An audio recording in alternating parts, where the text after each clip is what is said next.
Hello, everyone. Welcome to the stream. Lemmy should be here shortly.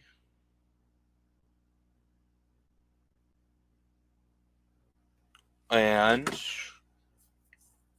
then we'll get into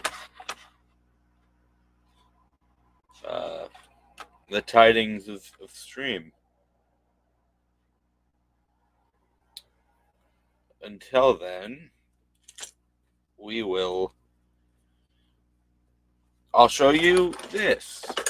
I have made a 3D print of Take Long 45-degree switches, which I'm pretty happy about. What else do I have? I have my notebook for concept art, and I drew some concept art for Toy Rec. It's Lemmy. Here's Lemmy. Now you don't have to look at my boring face and everything else. Your face is not boring, Scottish. Oh, why, thank you, Lemmy. Yeah, you have quite an interesting face, actually. Some people have boring faces, not you. You have a face for the stage, my friend. Yes. Hello. How are you? Balaam? Good, how are you? Very good. Let's see, let me open up the chat so I can actually see what the people are saying. Like I was saying, this is Toy Rec. Toy Rec or whatever. My plans for the station. And I have to build the rest of Thomas's branch line, besides Farquhar and Tidmouth. So you've got plans. Here, let me see that sketch again. You might not be able to see it, but... Oh, that's cool. No, I see it. That's awesome. I mean, you do build a lot of scratch-built buildings, so it's kind of cool to see you did a 3-point perspective drawing of the thing. That's awesome. Yeah, I do that too when I'm trying to sketch out a place. With characters, like when I build engines, I do like a to scale, like 2D kind of side drawing. But with everything else, like buildings, I always sketch out like a rough idea of everything first. Mm-hmm. A lot I'm easier. trying to build Bear right now too. Mm-hmm.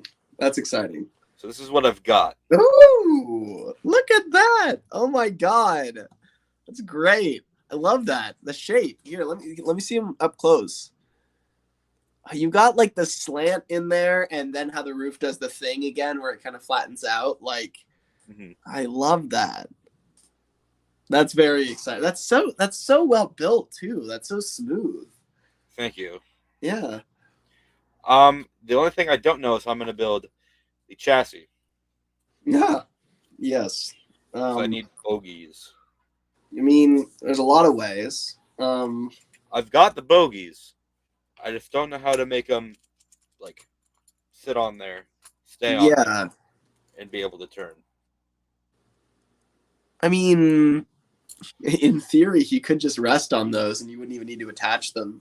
But, I mean, like, here's the thing. They don't necessarily need to rotate. I mean, I'm sure he can probably make the turn thing you build. Like, there's that. I mean, it's not the best model, but that one Class 40 they made, the bogies don't even rotate and he still makes curves. So, like, worst case scenario. And, I mean, that's kind of taken place, like, whole thing. Gordon doesn't have articulating bogies, etc. But as for getting them to stay in there, you could glue them, or you could strategically place masking tape over it and then paint over all of it so it kind of feels like a solid unit, like paint it all black. So, like, the masking tape will kind of cradle it in there. There's a lot of ways you could do it. How did I make... Oh, yeah, I just used a daisy for Boko. A card wire around him. Solid. But the thing about, like, daisy, like, for this daisy, I can't take, like, this part off. Because if I were to take this part off, it'd make everything easier.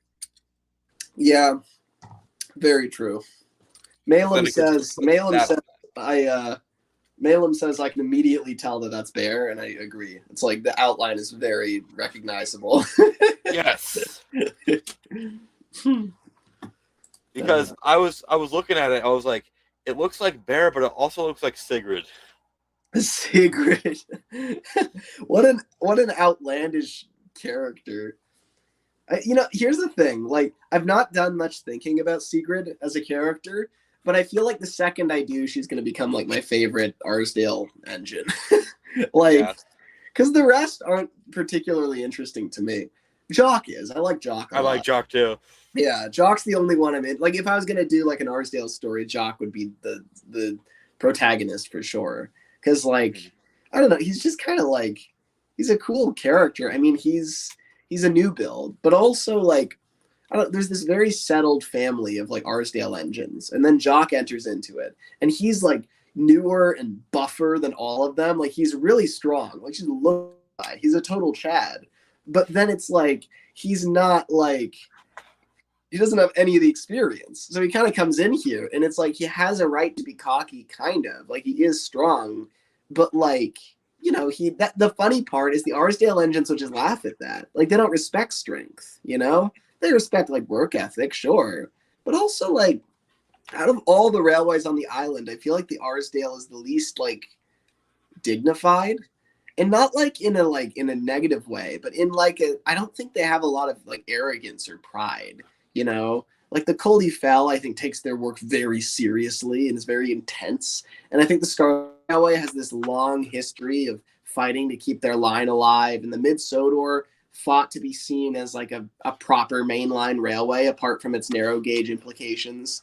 And the Northwestern is the biggest railway on the island. It's this important mainline, kind of connection. It goes all the way up to Scotland. Yeah, of course. Yeah, because you invented that concept. But like the Arlesdale Railway, they kind of are a tourist thing. Like they're kind of like, I don't know, that bringing ballast down from the hills. It's kind of like when somebody in their 70s realizes they can't quite make ends meet with their 401k, so then they pick up a job at like Walmart or something. Mm-hmm. It's like, they're like, well, yeah, sure. I mean, we'll go get the ballast, like once a week, but that's not a thing, like they're retired, they like go and take tourist trains and stuff. They don't really care that much about actually like, I don't know. They don't think very highly of their work. They just do it to kind of make ends meet. But the truth is they're basically retired. And Jock would be coming in here with the mindset of like an A3 Pacific. He would want to be like, this kind of hot shot mainline engine. And then he realizes that he's in like a retirement community. And he'd be like, oh, God damn it. Like he'd be so pissed. Like, nobody's going to be impressed by him here. Like, he's surrounded by geezers who don't give a shit, I could picture Jock going up to like Douglas and being like, hey, Douglas, you want to take me on the main line? I don't know if I can get that cleared. I mean, where would I even take you? There's no other railway on the island that can take your gauge. Take me to Vickerstown. I mean, I've never seen that before. Take you to Vickerstown. That's a bit of a distance, isn't it? I'm starting to think, are you trying to get away from the other engines? Is that something you're... No. Of course Is it because of that? Is it because that Rex laughed at you the other day when you burst your safety valve? Was that related in any way?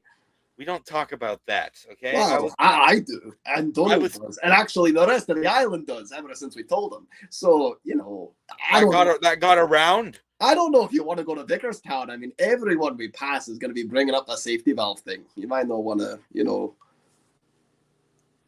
Well, I'm just saying. It's like a retirement home here, and because the engines are so old, I heard a tale from Bert, and he said about an engine that smashed a brake van.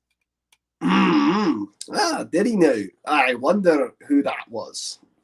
I've got no frame of reference for what you're even talking about, frankly. Well, and whatever you're talking about, I will have you know, if such a thing did happen, it would have been expunged from the records years ago by two very angry Scottish twins, and the files no longer exist. So, if you want to prove it, you're going to have no chance, frankly. Well, shit. Don't give up. Don't give up, Doc. Now, come on. Oh, it's Rex. What do you have to say, Rex? Well, I mean, you don't need files to prove that this guy over here is, quite frankly, a bit of an impulsive, crazy person. You heard the tale. I told you the tale. Rex, would you stop telling people the tale? I tell all the tales. It's what I do, frankly. Yeah, Rex, why'd you have to tell Douglas about the safety valve? Well, it was funny, mostly. That's the biggest reason. It wasn't funny to me. Well, it was very funny to the rest of us. Considering that you shunted all of our trains together against our will and then tried to pull them, I think I'm entitled to a bit of laughter. Well, you're not as strong. So I mean, why take all these trains when you could just do it at once? Come now, Jock. You're maybe twice as strong as I am, so why are you taking 4 trains? I know that you've not learned your basic arithmetic yet, but considering all the calculations that went into building you, I think you knew a little bit of math at least. Well, math isn't my strong suit. I'm more of a brute strength kind of engine. Yes, I noticed that the other day. And It didn't exactly serve you well, which is why I decided to spread the rumor around the entire island, so maybe you might be humbled slightly. Rex, you can't spread the rumor. Douglas had to spread the rumor. Or one of the twins. Oh, I've got connections. Don't you worry, my friend. All over Sodor, I've got connections. Like who? Name 4 that aren't on the Little Western. Well, let's just say that most of the stations on our line are not named after places on our line. I mean, Farquhar Road? Where do you think that road leads? Thomas the Tank Engine's main station. He's not exactly immune to gossip. In fact, I think he's addicted to it. So he heard about it through a lorry that went along that road, and he went to Farquhar, and the rest is history. And you might know that the roadbed that once took our railway all the way to Peel Godred, well, lorries still pass along it, so I told one of them, and then you went up to Peel Godred. That went through the electric line, and the electric line is linked up to the internet. So everyone in the world now knows that you burst your safety valve yesterday. So, you know. I've got 4 trains to pull. It's pretty good. Bravo. I love that we just make scenes out of absolutely nothing. I know, yeah. Well, that's the thing, right? It's so much easier to come up with character story concepts like with another person. Like I say, like I don't have many ideas for the Arlesdale, but like doing that, like yeah, it becomes obvious, you know, how to tell a story with the Arlesdale. You said last time that you had a game that we could play. Is this do you remember what the game even is? I do. So I have a wheel up on my screen with different character names on them. And so I spin the wheel, and then we both have to do the voice of the character. I like that a lot. Hold on. So what, you spin the wheel, and then we just do the character's voice, whoever it lands on? Yes. Yeah. That will serve. I've got like the main characters like Thomas, Gordon, and then I've got like nothing characters like Logan on here. Nice. Okay. I'm down. And I will say it's not all of them. Sam says, for fuck's sake, why do you always stream when I'm trying to sleep? I'm sorry, Sam. Because that's how time zones work. It's 4 in the afternoon. I got out of work 2 hours ago, you know? It's how it is. It's how it be. It do be that way. That's how it do be. It do be. I'm sorry. Hey, it's Carl Matthews 8. Hello, Carl Matthews 8. I never forget a face. Or a name, apparently. So here's the wheel. Close ad. Oh my goodness. That is a rather large wheel. It's a big wheel. Okay. Wow, who's going first?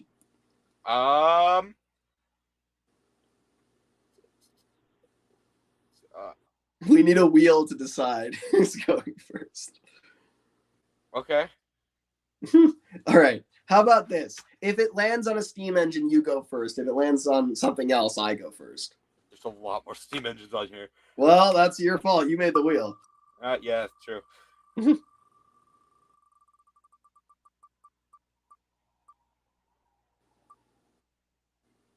Bertram. Whoa! All right. So I do the Bertram voice now. That's right. Well, I picture Bertram sounds a bit like this. He's a bit of a rough and tumble kind of engine, but it's a bit nobler than, say, like some lowly goods engine. He would work in a quarry all of his life and be content with it. I like that. I like the dignity in it. I would have maybe done something gruffer like this. I kind of like that. He's just more even keel. It's good. All right, spin the wheel. Oh, the wheel is spinning rapidly. Yes. And it is airy. All right. Well, I think he sounds pretty much like this. Now, here's the thing. I'm going to have to do Bird as well, because I do think they sound different. Now, airy is kind of higher register. The way Bert speaks.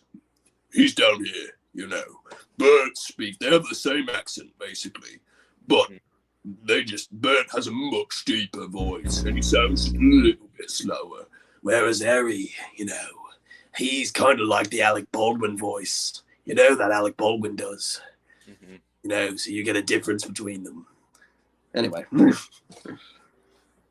Good one. I like that. Good one. What a joke. Good. That was a good one.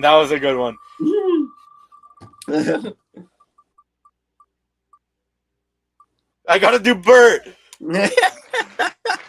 Nice. Now is it standard gauge or narrow gauge Bert? I think we have to talk to the creator of the wheel about this. Do I have any other miniature gauge engines on here? I don't think so. So I guess it's standard gauge. Well then, this is awkward. Going right after airy. Nice. Well, my Bert voice is it's a bit like this. I picture Bert as like a not necessarily a scared engine, but he's a follower. He doesn't really come up with ideas for himself. But Ari's a bit deeper and knows what he's doing. He has a plan and he puts Bert to it. That's very, very on the money. And I think that's a bit better. You lean into the Cockney thing more than I did. I like that. Like when I do it, it's not exactly. It's a bit more received pronunciation, Whereas the way you're doing it, he's kind of like, you get kind of like when he says like, he doesn't say like, he said like I don't know, and you get a lot of those glottal stops too. And a glottal stop is like, when there's a word like throttle, like I'm gonna throttle you, Harry, for what you did all those steam engines. I love steam engines. Like if he did that, right, then that would be a glottal stop. Whereas the way I tend to do it, it's more like a glottal stop, like glottal. It's like, the Cockney thing is to get rid of the T's and do glottal. So, crank it up to full throttle and let's do the next wheel spin, Harry. All right, Bert.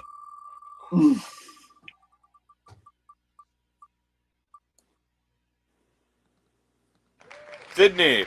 I was so close to Diesel 10. I know. All right.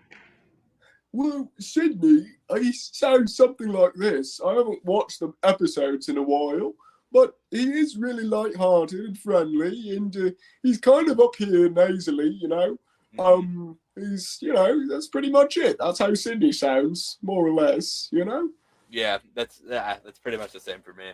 Okay, there we go. Next one.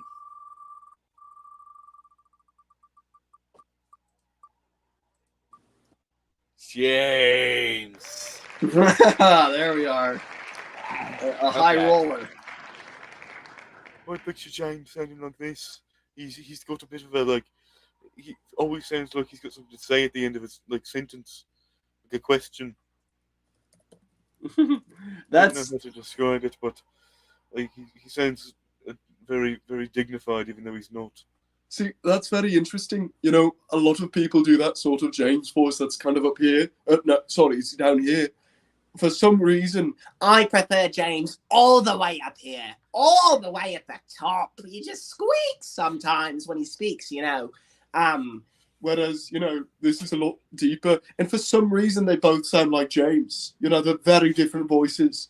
Yeah. This is a lot more Scouse, and the way he speaks, you know, he rolls his R's sometimes. And, you know, sometimes it's even hard to distinguish from like a Liverpudlian accent when people do it. But yeah, you know, I could see that being James. I think it's, in all honesty, I think if I had to pick a voice that the Reverend would have pictured for James, I bet it would be something like this. Something more understated, you know. Because this is a bit of a cartoon voice when you think about it. It's kind of through the roof. And that's how I like James. I want him to be exaggerated. But I think this one's a little bit... He can still be complaining about trucks and saying, God damn it, there's all these trucks. Why can't I just, you know... But at the same time, you know, he's more understated. He's not, you know, a cartoon character. Yeah. All right. Next character.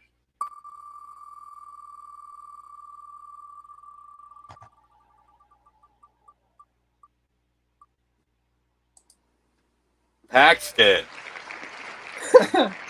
All right, so to me, Paxton sounds something like this. He's got a very high voice, and he's, you know, it's interesting.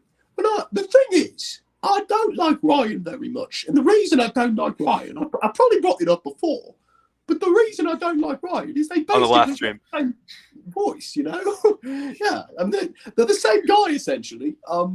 And so Paxton, I love Paxton, but I can't even do Ryan separately. They just sound the same to me. Now here's the thing. I don't think Paxton's voice is really this high. This is as high as I can do a voice. But for some reason, I get locked in up here and then I can't change it. So he's just up here, you know? But yeah, anyway. So that's Paxton. I suppose I could make it deeper. Hello there, Diesel. How you doing there, Diesel? My Paxton's a bit like this. He seems a bit like Warrior, kind of. But a little bit not.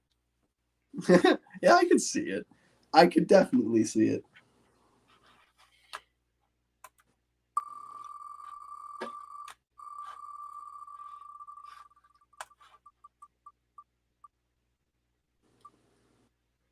Oh, Billy.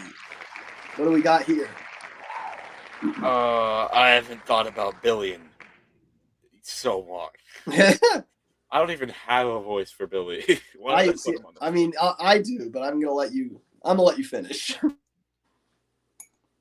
I think Billy sounds a bit like this. Like he doesn't want to do anything, but if he does have to do something, he gets it done quick.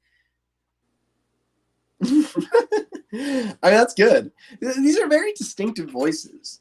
Like, I like the like here's the thing. To me, I just I've given up on the idea of even giving Billy a British voice because I just go for the most annoying thing I could think of, you know? Americans! Yeah, Americans are annoying. But I just think of him as this kind of, you know, really nasally kind of, you know, Thomas, don't tell me what to do, Thomas! You know, that's just how he talks all the time. You know, but it's fun to watch him be annoying. You know, and get his ass handed to him when he does something wrong. Yeah. Let's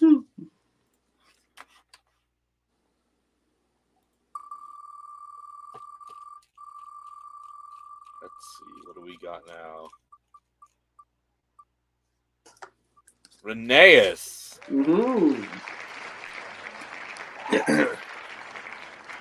Okay, so Rheneas is one of those characters that I have very strong feelings about, and it comes from very few sources. It's literally very old engines and the things in people history and railways that imply that his saving was a lot bigger of a deal than the book, and especially the show, imply. I see him as a very serious character, and a proper Englishman. Now, he's very steeped in the Sudrian culture, and he is at this point a cornerstone of it. He's deeply respected by Sudrians. He considers himself a Sudrian, but he does not speak like a Sudrian. He is quite English, and so is his brother. They were built in Whitehaven. That was enough to make them rather English. But he's rather serious, I mean, the way I picture Skarloey, he's a little bit more excited, he's more enthusiastic, full of life, Whereas Rheneas is the one who's pointing out the flaws and things, and making sure that they're balancing the books properly, making sure the railway doesn't fall apart. Skarloey's the one with all the... Whereas Rheneas is the one making sure that the back end is taken care of, and that's how the railway survived so long. It wouldn't have survived without that perfect duo of engines. It really is those together that made the railway succeed. And so for that reason, Rheneas and Skarloey sound very different in my mind. What the CGI series tries to do with them, I basically do the opposite, because I don't see how, even in 100 years, Skarloey became the serious one and Rheneas became the playful one. To me, that doesn't jive. I don't know how that happened. And I think it's simply because the writers didn't read very old engines, which in my opinion is Rheneas's most important book. It's mostly about Skarloey, but the show didn't include it, and therefore a lot of people miss what Rheneas is all about, because that contrast is not present anywhere else. Though Skarloey does remember, even in the show, that Rheneas was, a rather dignified and important engine. He looks up to him for all the things he did. However, the context of what he did is missing in the show. And so a lot of people don't realize how important he is. Anyway, so he's rather serious. And you also got Skarloey in there, so there you go. My Rheneas, he's a bit of he's also very proper, but he's a bit of a higher speaker. I personally like Skarloey's CGI voice more than anything else.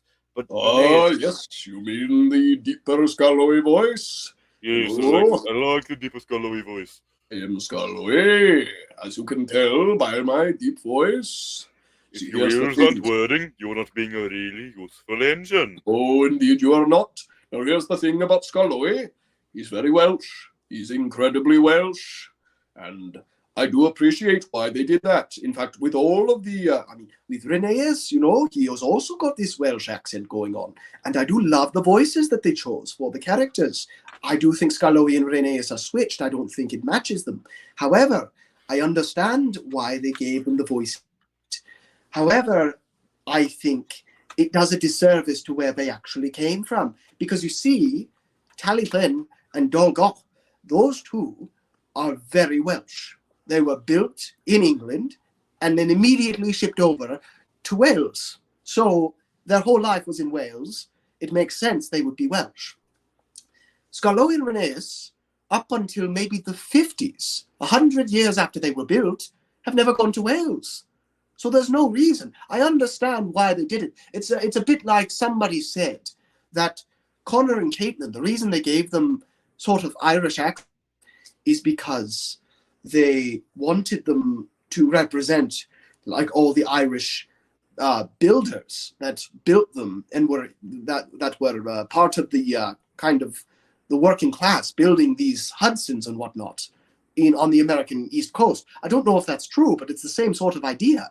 Is okay, these people are important in the history of the engine, so we're going to them represented through the voice of this engine. And I get that with Skarloey and Rheneas, but the thing is, they are not Taliesin and Dolgoch. They are different engines, and that's the problem with that. Anyhow, so the Welsh is not my strongest accent. There's not a lot of engines on Sodor that have it. In fact, I think Peter Sam's probably the only one I actually give that voice. But at any rate, I think Skarloey and Rheneas are proper English. But Taliesin and Dolgoch, there's no contest. They're very Welsh. Of course, you could argue that because they're built in England, they would sound English in the same way that if you were raised somewhere else and then you live an adult life somewhere else, you still sound like where you were raised. So, it's you can make an argument either way. Personally, I think that the way an engine sounds comes from the machinery. It sounds, American engines sound big and strong, and they echo and they have power behind them. And that's because of the way their cylinders are built and because of their smoke box and all the internal machinery. So taking them to Britain is not going to change the way that they actually operate. They're going to sound American regardless. So I subscribe to that theory, but I would break the rule for all the Talyllyn engines, because the thing is, they are just so associated with Wales, it would kind of be a crime to not make them Welsh. Skarloey Rheneas, though, they're different. They're not from Wales. They've never been to Wales, apart from visiting their relatives there. So I would say they would have British accents, and not even adopt the Sudrian ones, maybe after a while, but even then, can an engine adopt an accent? I don't think so. But then again, I would break the rule for Victor. Badass that he learned the whole language on his own. So, you could always make that choice to break the rule if you so decide. Anyway, so that's my thoughts on Skarloey and Rheneas. Sam says that he would like to ask us for a favor. What's the favor? What's that favor, Sam? Is the favor sleeping pills? It's the favor doing a live stream that better fits with your time zone. What has he said yet? What the favor is? Is that it? He's not. Okay, he will eventually, and when he does, I will read it. Okay. Next character. Is this one for me or for you? I don't remember. It's I got Rheneas. So yeah, this one's for you. You almost got Billy again. I would have rather got Billy than Logan. I don't think there's a character I've thought about less than Logan. You were really you started this whole thing saying shit, I hate Logan's on here, which I would get if I made the wheel. But you doomed yourself here. I just put characters on there that I think it'd be fun to figure out a voice. Well, but Logan is a character I never thought we'd get. There's a decent amount of characters on here, and with the fact we rolled Logan is bullshit. Well, it's the ball's in your court now.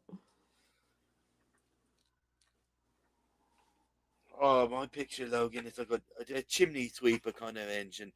Like a British chimney sweeper. Oh. He sounds like he's from the streets, kind of. But because I mean, he is covered in coal dust and constantly that kind of fits. Yes, that's exactly what I thought. Yeah, I like that. Yeah, he's kind of got this sort of understated kind of a bit of Cockney in there. Minds his own business mostly. So when he mixes up the trucks and Gordon and Edward go their separate ways, he freaks out because he's never interrupted anybody, let alone one of these big upper class tender engines, It's weird that he's a tank engine, like a steam tank engine. That's messed up. I think. Yeah. It's weird that he's a tank engine. That's messed up. Sam asked if we could send ruler photos of Murdoch. What? If we could? Yeah. Why would could either of you send over a ruler photo of a 2 Murdoch, since trying to find one in the UK is a pain? Wait, ruler photo of what Murdoch? A 2 Murdoch. A 2 Murdoch? That's what it says.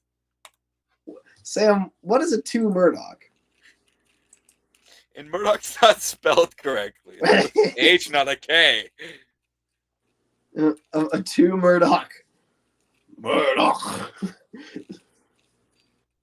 I mean, TWR. Okay, I don't have TWR. Okay, that's a better... Because I was going to say, there are definitely ruler photos of the actual Murdoch on the wiki. Here, I'll do the thing. Yeah, I feel like Sam. I feel like you are always asking me for ruler photos. So much reference happening. Here, Sam, I'll do you one better. I'll send you a picture of a ruler photo with a take-along daisy.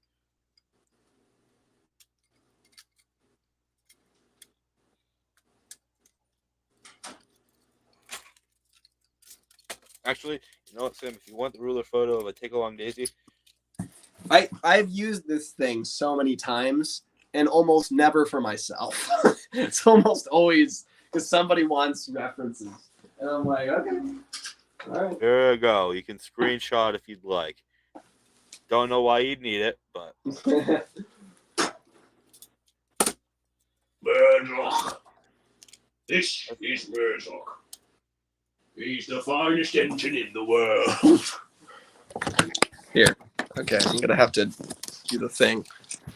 do the thing. All right, don't even trip, son. I won't. Okay, good. I was worried you might trip. I would never. You would never trip? That's a bold claim. I've never tripped. Wow, impressive. False statement, but like ruler photos, like that's just a phrase we say now. Like what you want, Sam, are images, but like we're used to like those photos that the Shepperton crew took, that are like, they used rulers to like measure all the models. It's like,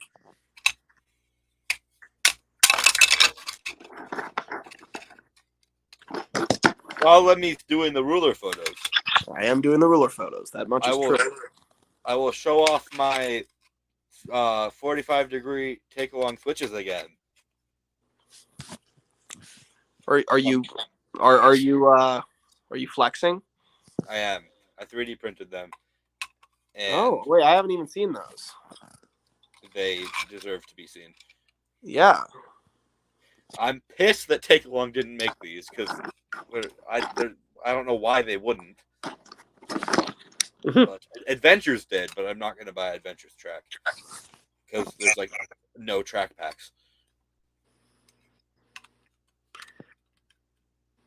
Me who printed 4D.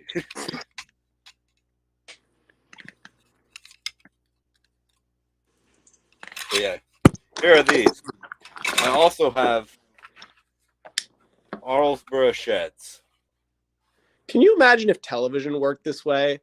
Like, can you imagine if you were watching Conan O'Brien and then somebody texted him like, "Hey, I need ruler photos," and he's like, "Oh, so here, let me." And he takes his coffee cup on his desk and he just takes a bunch of pictures of it, and it's like, and they're like, "Conan, we got to go to commercial," and he's like, "No, I got to finish these ruler photos," and they're like, "Well, shit, dude, like we paid our advertisers, they paid us, to run advertisements," and he's like, "Well, they're gonna have to wait because these ruler photos are important."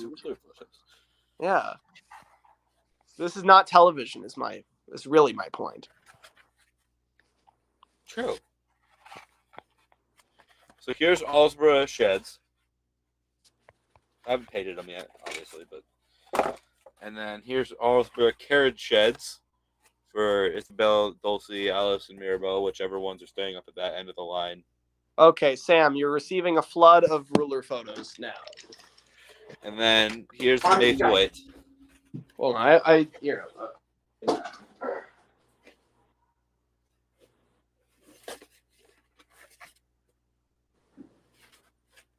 So yeah, that's what I've been doing.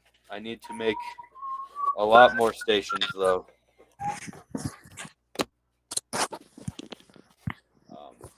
All right. I hope you weren't showing all that to me because I did not see any of it. I was showing it all to you, Lemmy. Good God. I haven't showed these off yet.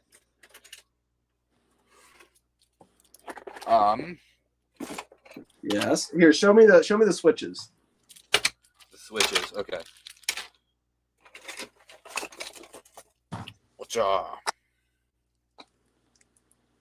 Mm.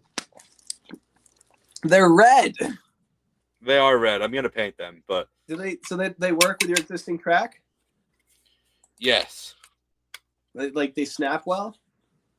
yeah, That's sick. Did you design those? I did, That's awesome. and That's it's so cool. pretty cool because I got them basically right the first time. That's tough to do. Fantastic. My first draft, I tried to have them like reversible so I could like switch them over, Right. but it didn't work out well. So Yeah. the measurements were right. All the wooden railway track I've done, I've just had to give it a flat bottom because God knows it's really hard to like. It'll drip, like it needs something to print on. Do you want to see my latest escapade into 3D printing? It's pretty scary. It's not done yet, but the shape is all there. Okay, so here, and first probably some build up is necessary. Build up.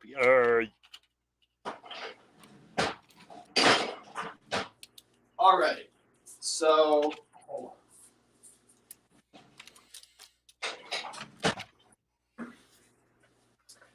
So this is the smallest wooden railway curve there is. Yes. So then so let's call this first radius, okay? Mm-hmm. So then there's this, right? This is the second biggest wooden railway curve.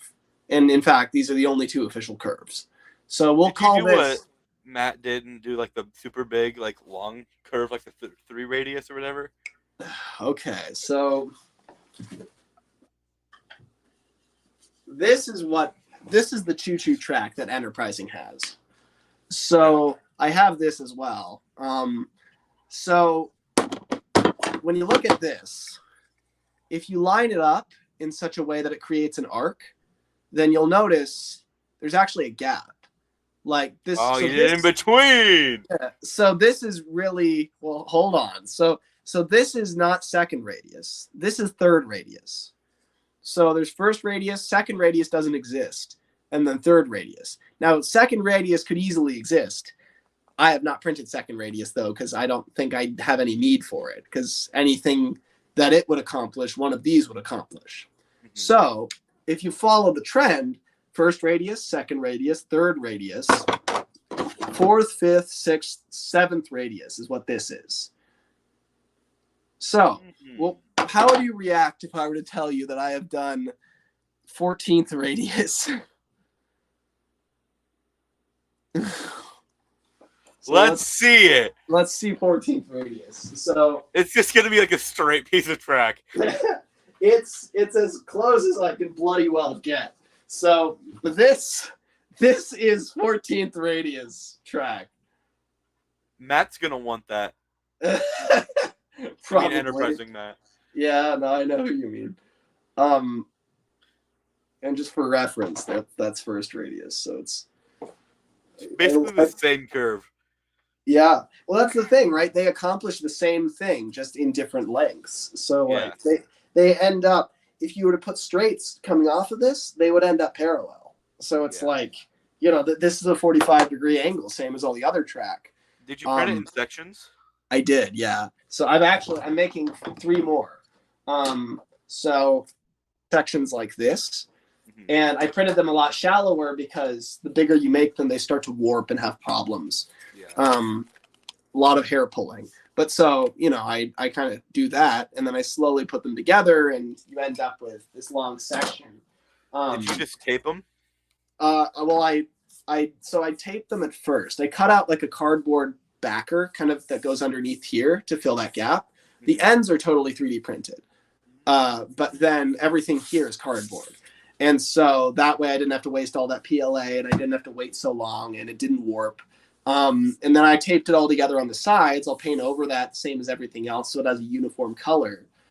Then I don't know if I'll keep doing this for all of them. I'll have to see how the paint looks on top of it, but I used a soldering iron to melt the plastic together so that it was actually connected to some degree. It's a really insane object to behold. That's cool. Yeah, thanks. Yeah, I should probably make more track. what was I gonna? I had another piece of track that I could show. I don't know where it's at right now, but I have a take along like cross section like this that I 3D printed. I found a 3D file Ooh. online. I printed that in gray, but I don't know where that's at right now. Never mind, I found it. Yeah. It's got a piece of track connected to it, but there it is. Oh, that's great. Wow. I didn't put the little like grooves in the middle on my track, but Right. I don't really care about that anyway. Yeah, that's pretty cool. And then if you wanted to see, here's Maith Plate, unpainted, obviously. Oh, I love that. Your buildings are getting really good, Scottish. That's like I've learned from the best. that's so sweet. We should keep spinning the wheel. We should. Spin the wheel. Oh, this one? No, this one. There we go. That's the one. Wheel spin.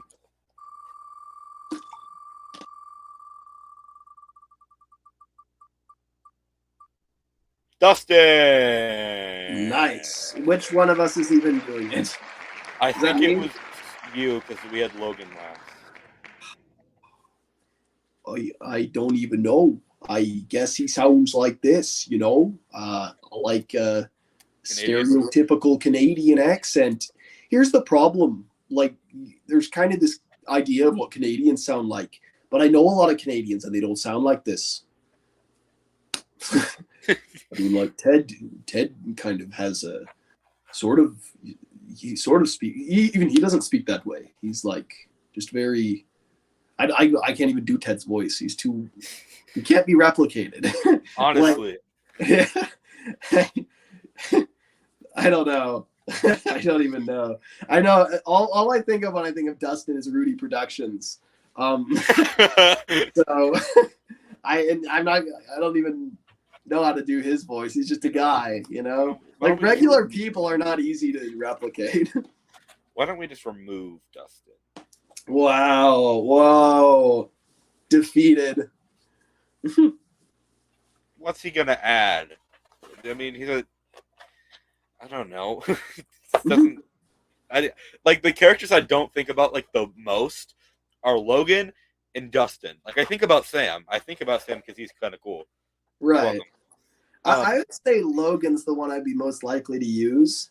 Sam is just insane. I don't want anything to do with Sam. He's huge. I can't even justify Connor and Caitlin. Like here's the thing, right? I can live with the loading gauge problems. Like, I can believe, here's the thing. Track has to be replaced, right? So at some point, maybe the Northwestern invests in really heavy duty track. So if track weight is a problem, they can fix that. One day they're going to install concrete sleepers, like they can handle that. As for the bridges and tunnels, like all that stuff can be strengthened, but the problem is not all of that stuff. Most people, when they think about an engine going like the line, they think of like, oh no, it's heavy. The bridges are going to collapse under its weight. And it's like, that's not what it is. The problem is the tunnel doesn't fit it. Like the top of the tunnel will be like right here on Hank's forehead. Like he can't get through it. People don't realize how much bigger American engines are. Like I've done overlays like of the two of them, and Hank is huge. He's so much taller than Gordon is. So to justify him, the tunnels would have to be a lot bigger just because, and they would have had to always be that way because they're not going to rebore all the classic tunnels. What? So they blow up Henry's tunnel and restart it because Hank's here now. We better ruin a landmark. No one will do that. And even if they did, it'd be kind of a bummer. So, like, it's hard to justify American engines. But I'm still willing to do. I kind of just, in my head, I'm like, okay, the tunnels are just bigger. The S&M was just way too addicted to their own self-image. And they're like, we're going to build the biggest tunnels ever made. And they did. And, so it's like they could fit 10 Hanks and a caboose in there. That's how much space there is in an S&M tunnel. for some reason, and so you could justify it. But Connor and Caitlin is where I draw the line. How is it both? For like a branch line? Like if you're gonna bring them in, they need to be doing like Gordon level work. And there's only really room for Gordon, Like if there were 2 other express trains of Gordon's magnitude, well, it would be a crime not to give them to Henry and James. What, you're gonna give them to Connor and Caitlin? Like, they just got here, dude. Like, so I can't justify them. But here's the problem. I love Caitlin. I just don't like Connor very much. But they're kind of a package deal. It's kind of weird to like bring in Caitlin and not Connor. Like, you can bring in Hank and not Connor and Caitlin. Or you can bring in Connor and Caitlin but not Hank. But bringing in Caitlin and not Connor is kind of weird. I feel like maybe she misses Connor. Like, Connor stayed home and her whole story is about missing Connor. Like, then that would kind of work. Like, he'd still be relevant to the narrative and be shown some level of respect. I don't know. It's funny because I'm like the opposite. I think I like Connor more than Caitlin. Interesting. So why? I could not tell you why. I think I just like Connor's design more. Here's the thing. Like, Connor's, if he was like gray, like the Hudsons like really were, like he'd look really cool. But the blue and yellow and teal is just not doing it for me, really. He looks kind of like a spaceship. Like, he has a better shape than Caitlin. The thing is, I like Caitlin just because she had better stories, I feel like, and a better personality. She was very accessible. I like the idea of like a really huge engine that's really young at heart. I think that's a funny clash, is like she's so much stronger, like to the point where even Percy seems more mature than she is. Like, that's funny to me. Like, there's a lot you could do with Caitlin. Whereas like Connor, I don't trust Connor. I get a bad vibe off of Connor. I don't know what it is. He's too nice. He never really breaks. He never has a moment where he's like cross or anything. Even with Bill and Ben, he gets a little bit annoyed, but like, it feels like he's hiding something, Feels like he's just pretending to be nice. I saw this a while back and I loved it. Oh. Yeah, you would like that because it's like you're down to changing colors. Like, that doesn't bug you. I mean, Caitlin in blue. Look, they're good color schemes. But even so, like, if Connor was a solid gray all over, I'd be more down because that's like what his class really was. Like, I feel like there's too much of an amalgamation here. Like, if Caitlin was totally blue, then that'd be different. Like, so you're saying that I have a right to paint Caitlin in Northwestern blue? No, I'm not. I think that's literally what you just said. I think it's not. Caitlin was totally blue. I didn't even finish that sentence. You know how that sentence ends? Yeah. It ends with, then I would press charges. That's how it ends. Well, I guess I'm getting charges pressed against me. Yeah, you are. So don't even. Maybe it was already done. We're gonna move along, and I'm not gonna make a big deal about this because I value our friendship too much to get into this. You know how much I'd like to make engines blue, Lemmy. You are addicted to making engines blue. Daisy will be blue at one point. Please, I can't hear any more of this. We're gonna have to. Oh God, Daisy in blue. Like, why isn't she? That's the horrible question, right? Like, every other diesel in that era is like blue.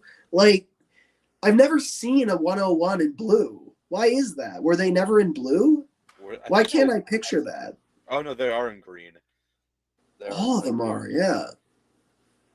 Oh, spin the wheel, please. Okay. Take me back, please. Next character. This one's for me? Yeah.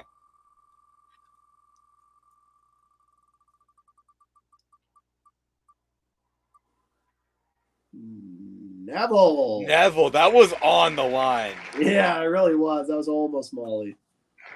So Neville. How do I Neville? It's funny because like a lot of these characters I do, but a lot of these characters I have voice actors for. And Right. Neville's one of the ones I have a voice actor for.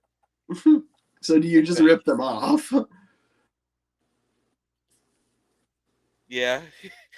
But I haven't had an episode with Neville yet in my series. Well,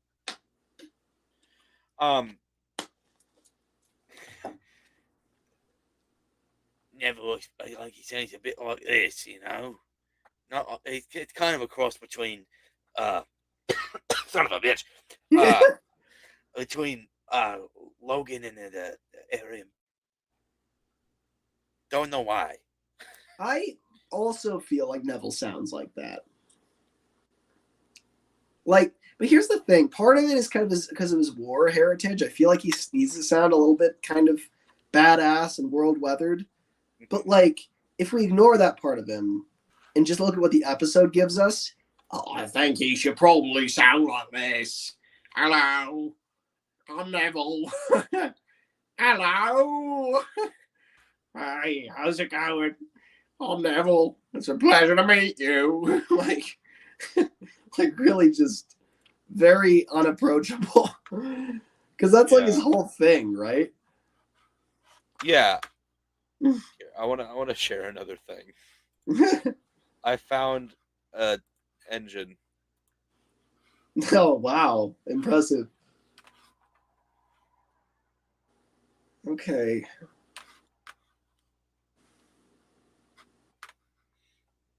See, I don't know how I feel about it. I don't really like it. Like,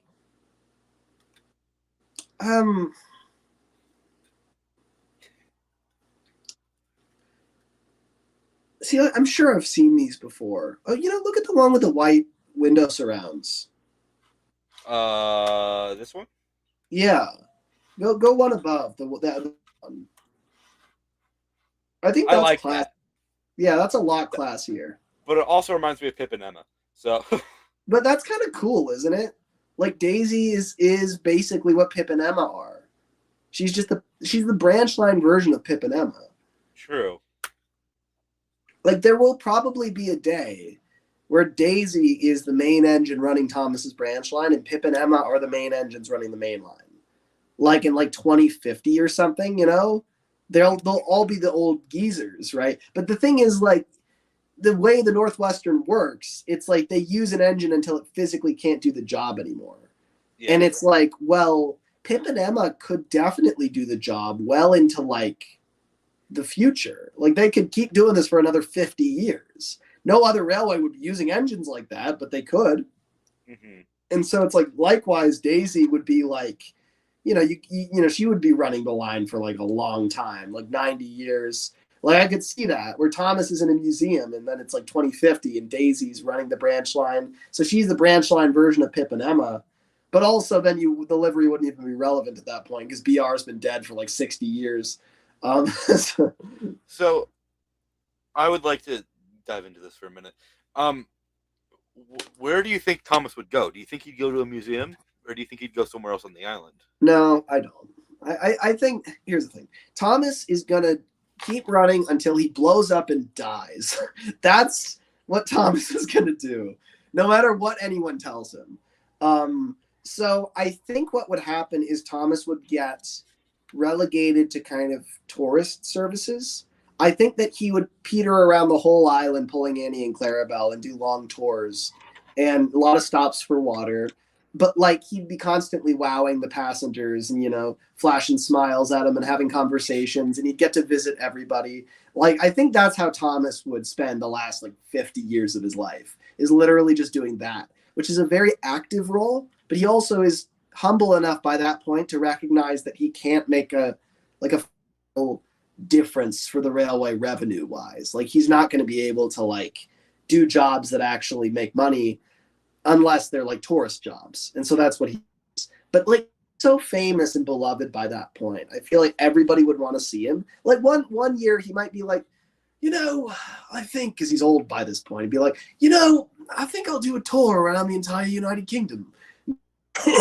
Are you kidding? He's also old by this point. Are you kidding? Thomas, come now. What, you're going to go all the way to Scotland and back? Yeah, I think the line so. that I made.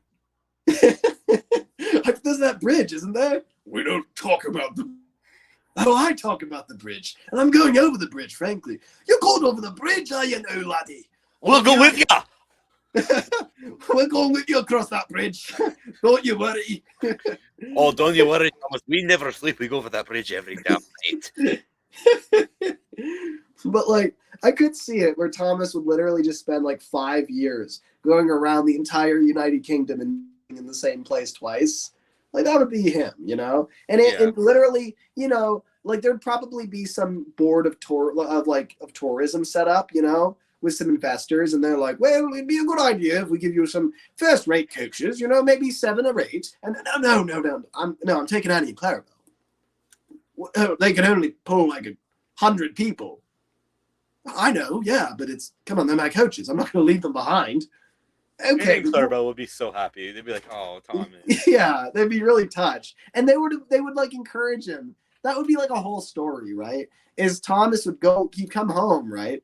And, Annie and Clarabelle would be like, you look so upset, Thomas. What's wrong? It's nothing. It's just the tour isn't going to happen. And they're like, why ever not? It's not important. I'm here. Thomas, what's wrong? Okay, well, they want me to take other coaches. Oh. Well, if that's it, Thomas, go without us. Yes, indeed. Don't let us hold you back. I need you to hold me back. If you don't, good God, who knows what would happen, And it's like, he would refuse to go without them. And then they're like, well, you could probably convince them, Thomas. I mean, I don't think they're going to be willing to go without the tour entirely.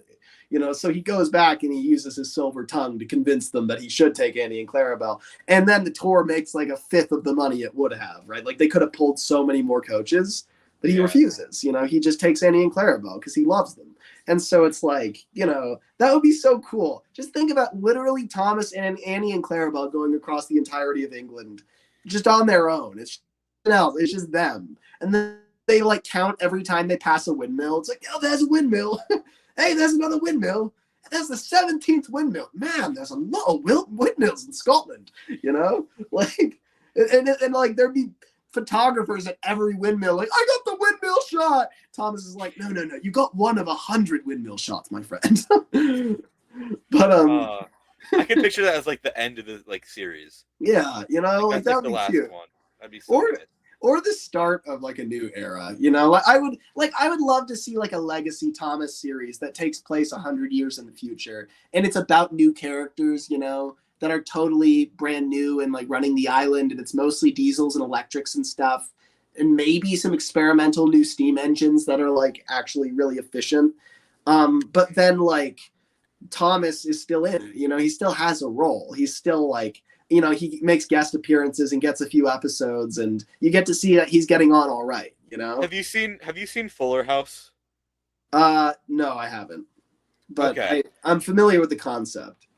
It's like Danny Tanner in Full House. He was there for the start of it, but he comes back every now and again in Fuller House.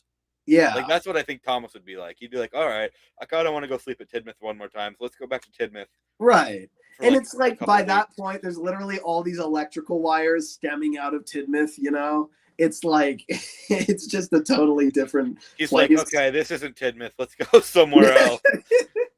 Or alternatively, he doesn't matter. He doesn't. It doesn't matter to him. He doesn't care. Like he's like, he's like, oh, this place has changed a lot, but this is still my birth. And he like never even officially lived there. Like he just still like sees it that way. You know, like. And then just some diesel comes in and he's like, what are you doing in my birth? Your birth? That's mine! It's like, my name is on the wall. And it's like carved in to the wall. And it's like, even with all of their like modern technology and restoration techniques. They can't remove it. It's like, his driver used the really big chisel, It's like on an airplane how they've got like TVs on the back of the chairs. It's like TVs hanging down so the engines could watch TV while going to bed. Yeah. My God.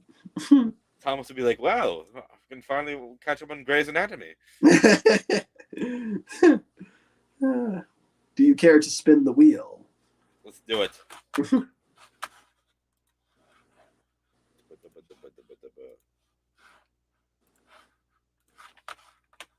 Wheel spin. Who are we gonna get? Is it me or you? I forget.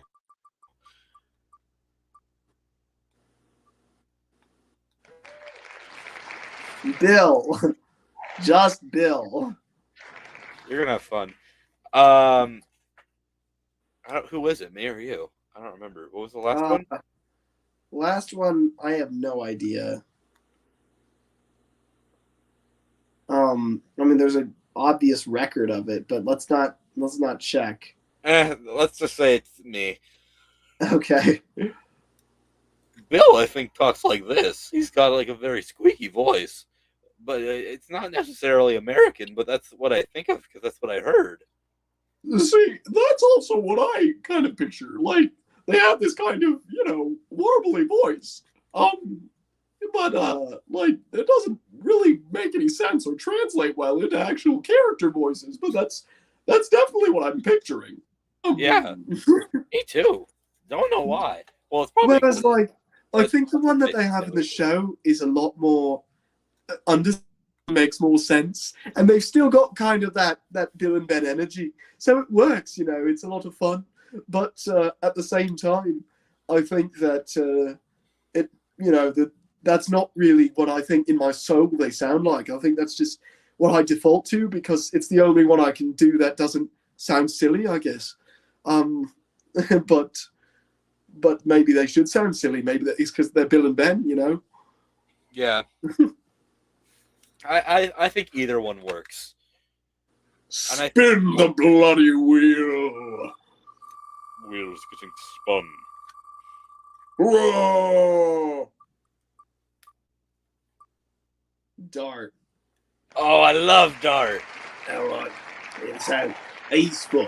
He's a lot of fun. He's kind of got this same type of kind of Cockney thing that Harry and Bert have, but he's all the way up here.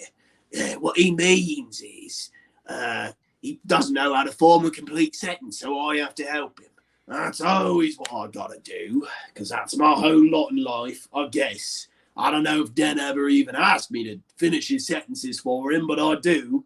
Maybe if I gave him 5 seconds, he'd actually finish them, but who am I to say? Something like that, I think. Yeah, I think Dart talks a bit like this, like how he does a bit more on the show. It's like, oh, does he diesels? I guess he's more nasally, He's kind of up in there. He's kind of up here. He's not quite up here. Hey there, I'm Dart. I'm Dart the Diesel. Pleasure to meet you. Hey Dan, who the fuck is this? I'm Dart. No, you're not. I'm Dart. No, I'm Dart. You're someone else entirely. I'm the real Dart. You have no idea who you're impersonating here, pal. I'm the real deal. You're the Hornby Dart. That's what you are. You're the Hornby Dart. I'm the real Dart. Yeah, sure. Spin the wheel. I'm spinning the wheel. Spin the wheel. The wheel's spinning. Derek. Oh, right, Derek. So, here's the thing about Derek. I am pretty influenced by the, I don't remember who voiced him in the SIF kind of audio productions, but he's got a bit of a lisp.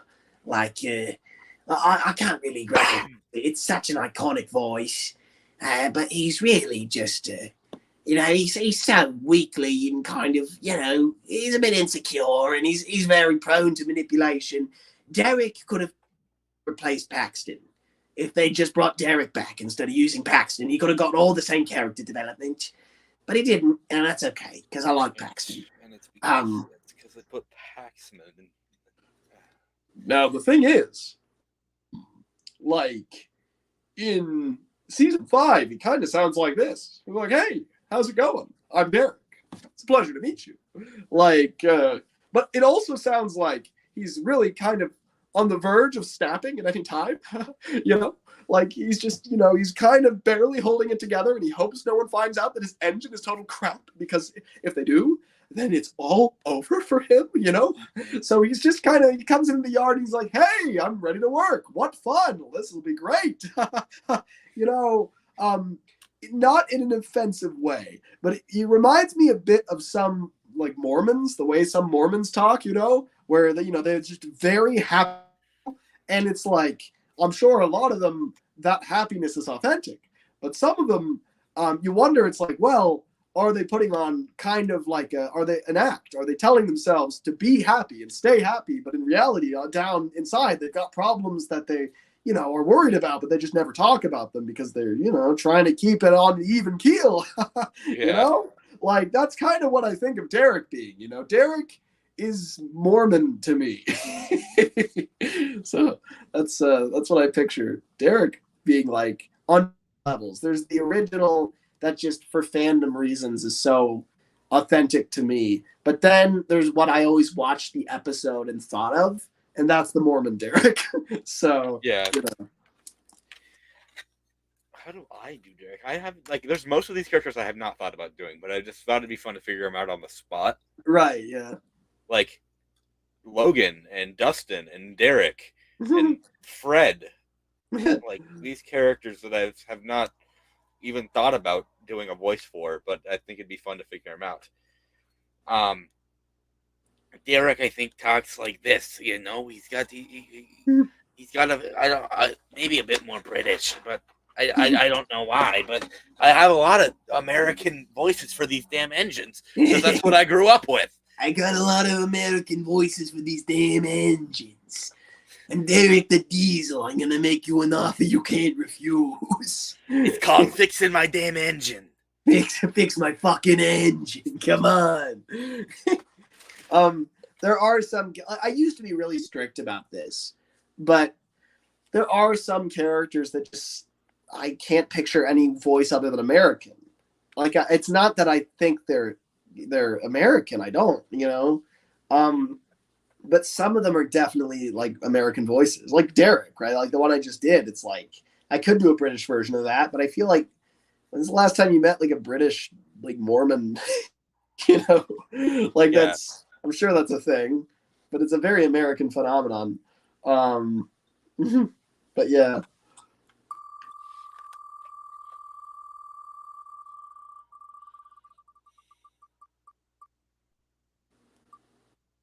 Harvey. Oh, that was Spencer. I wish it was Spencer. I love Spencer. Yeah. My Harvey sounds a bit like this. He's got heaving hooks, you know. He got to put up put stuff off the rails all day. Put it on flatbeds. Do whatever cranes do. I mean, he goes around. I feel like he has a lot going on in his mind because he's a very busy engine and tries to keep very busy. Right. I picture him sounding something like this, you know, very heavily influenced by the CGI series. He's one of those characters that once I heard his voice, I thought, oh, you know, I think that's exactly what Harvey sounds like. That's actually right on the money. So, and kind of the way he speaks too. It's not just the accent. It's kind of the way he heaves when he speaks, you know, and he's kind of saying, oh, well, I suppose maybe that would be the right thing for me to do. You know, I don't know. So that's kind of how it's sounding like Harvey. You know, when he says his name, he says, I'm Harvey. I'm Harvey. You know, it's an A. You know, when he says E sounds, he says, you know, I might be a crane engine, but that doesn't mean I can't be really useful. You know, it's that sort of thing. So, you know, I kind of like that. I think that's what Harvey sounds like to me. Mm-hmm.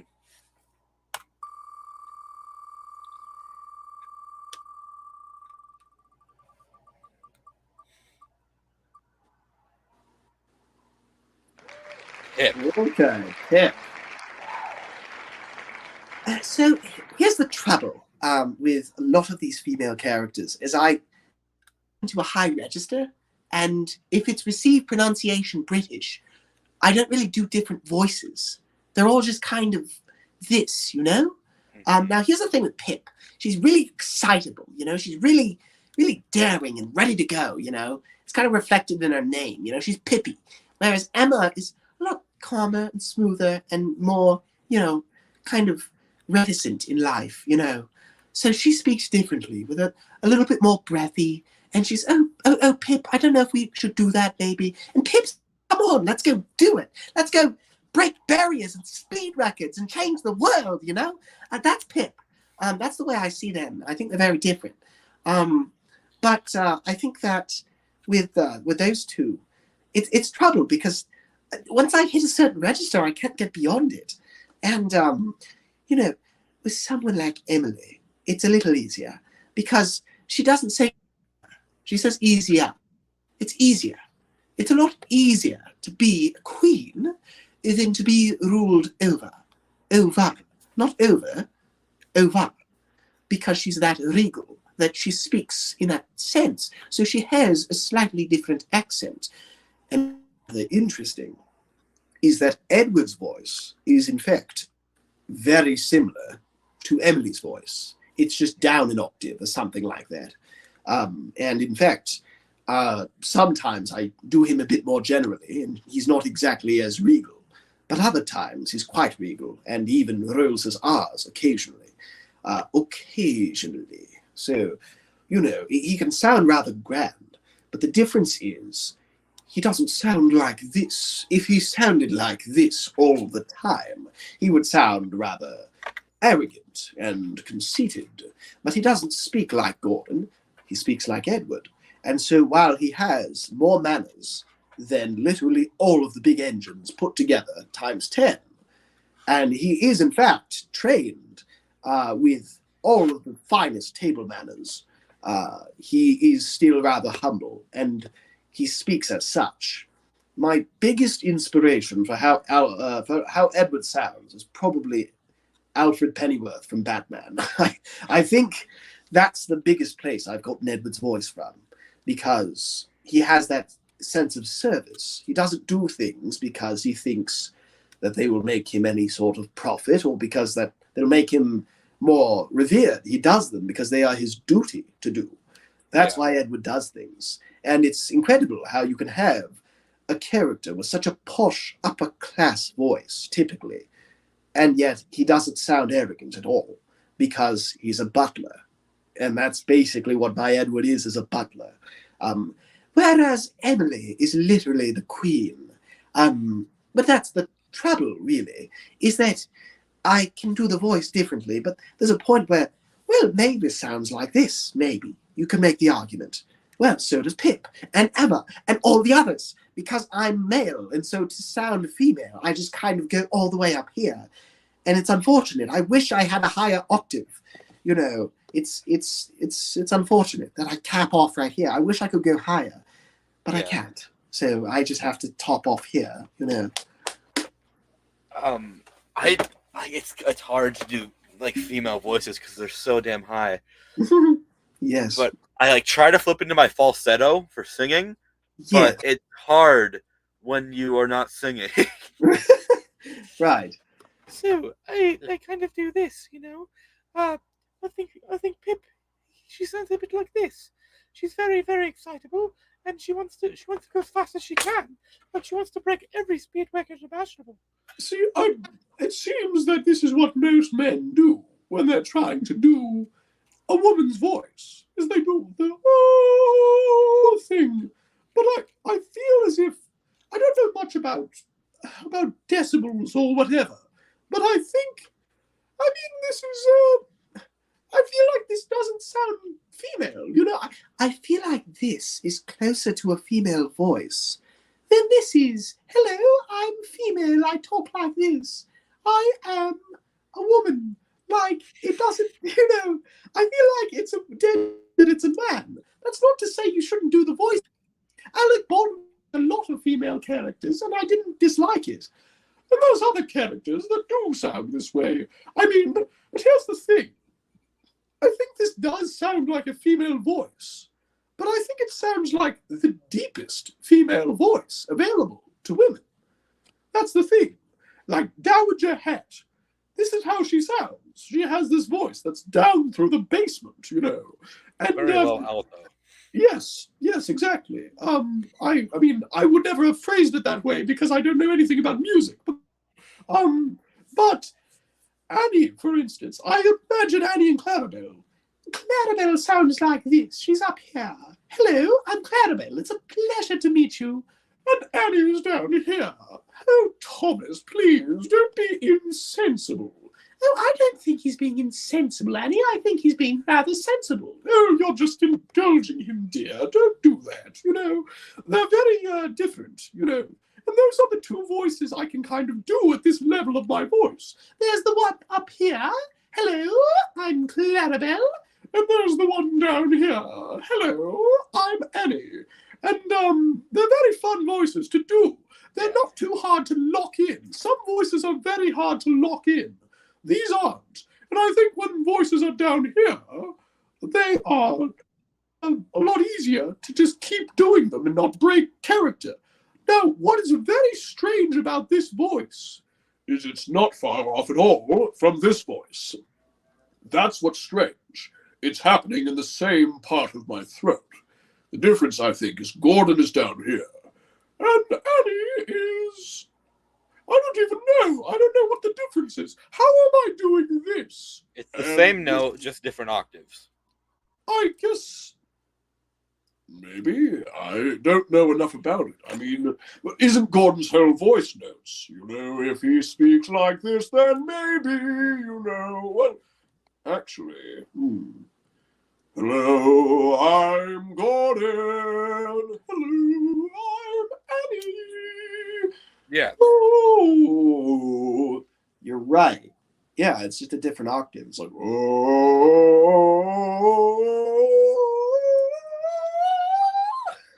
Yeah. Like this, like, oh. It's the same note, just a different octave. That's true, yes. But why do I feel it? Surely, you're right. It's just that Annie's entire voice is made up of certain notes, isn't it? That's weird. That's very... I've never realized that about voices, is that Gordon only speaks in a certain range. Like, you know, if I try to sing as Gordon, it's like too high here. I don't know. It's bizarre. It's crazy. Down here.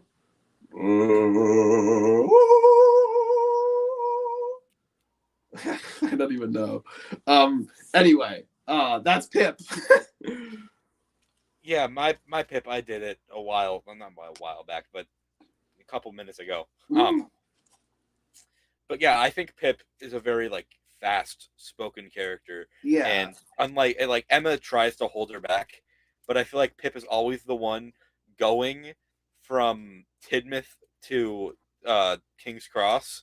Right. Like she's always going there, and then Emma's the one leading back because she can see. Yeah. Like Pip's heading to the big city and Emma's heading to the beautiful, serene countryside. Like, Yes. I get that. That's good. I like that. I also think Emma's that high of a voice because, unlike Clarabelle and Annie, not that I say the names like that. I love how it's that shameful that you have to just preface like, look, guys, I don't say Clarabelle and Annie. I'm not one of those freaks who talks. Yeah, like I'm not that. dodging splatter. That's normal. That's how God intended it. Okay. Dodge and splatter. It's splatter and dodge. Annie and Clarabelle. More Max and syllables Monty. at the end. Okay. Max and Monty. Annie and Clarabelle. The Ari and Bert. See? Splatter and dodge. Okay. Ari and Bert and splatter. Ari and Bert's the only example I could think of. Two characters that there's two syllables at the start. Bert and Ari. Ari and Bert. Ruby and her little brother Max. Max and Ruby. Ba-da-da. It's way before your time. Let's. I know Max and Ruby. Oh, do you? Ruby and Max. Yeah. Oh, The okay. rabbits. Yeah. Good for Way you. before your time. Oh. I remember mean- Max liked to make mud pies. I remember that one Okay. episode or whatever. I'm not that uncultured. I know things. Pose. I just feel like they stopped airing that in like 2003. No. What I is think, it- I think it's still airing. Seriously? Yeah. I don't know if they're making so new Max episodes. and Ruby is still airing, but Thomas isn't. What the fuck? What Yeah. is this world that it's because Max and Ruby didn't bite off more than they could chew. They're just like, oh, it's a show about rabbits. Let's have some fun. And Thomas was like, I'm gonna see the world. Shit, we're bankrupt. Oh no! It took all of 5 seconds to be bankrupt. What do I do? Well, Guess I should go back to my branch line. What? Guess I should go back to my branch line. I guess I won't see the world. And then all the fans are like, yes, please, please. You know, I think a lot of people have made the claim Thomas would never want to see the world.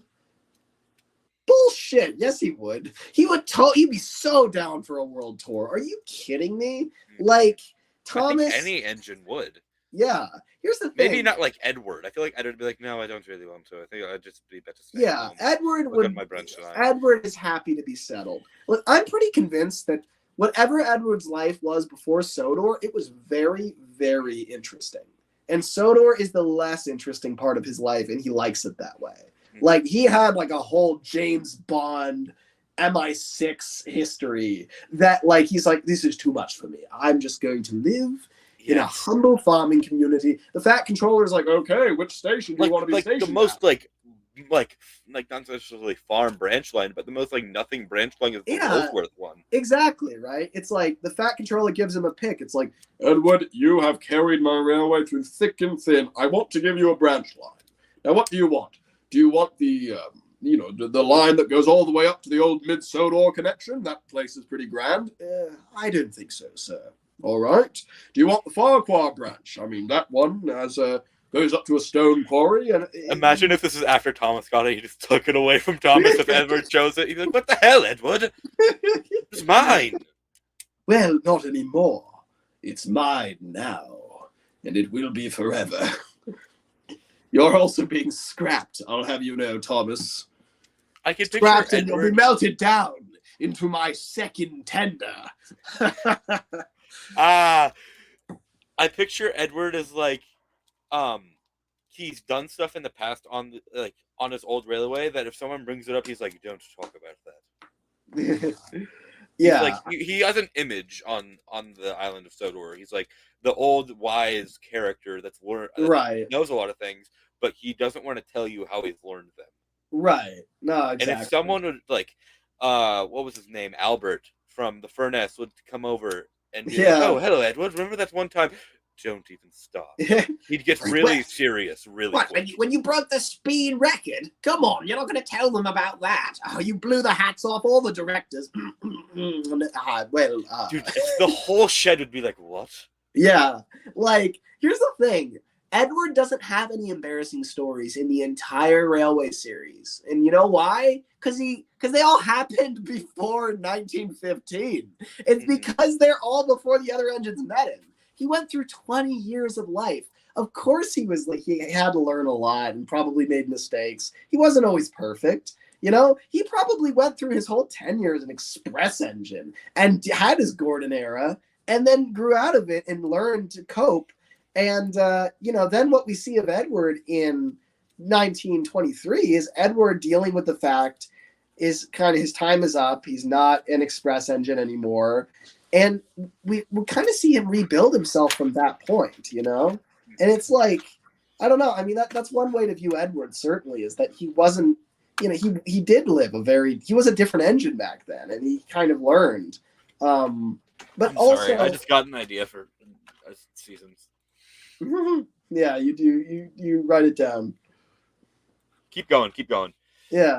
But I definitely think that's, Edward has a very interesting life before he comes to Sodor.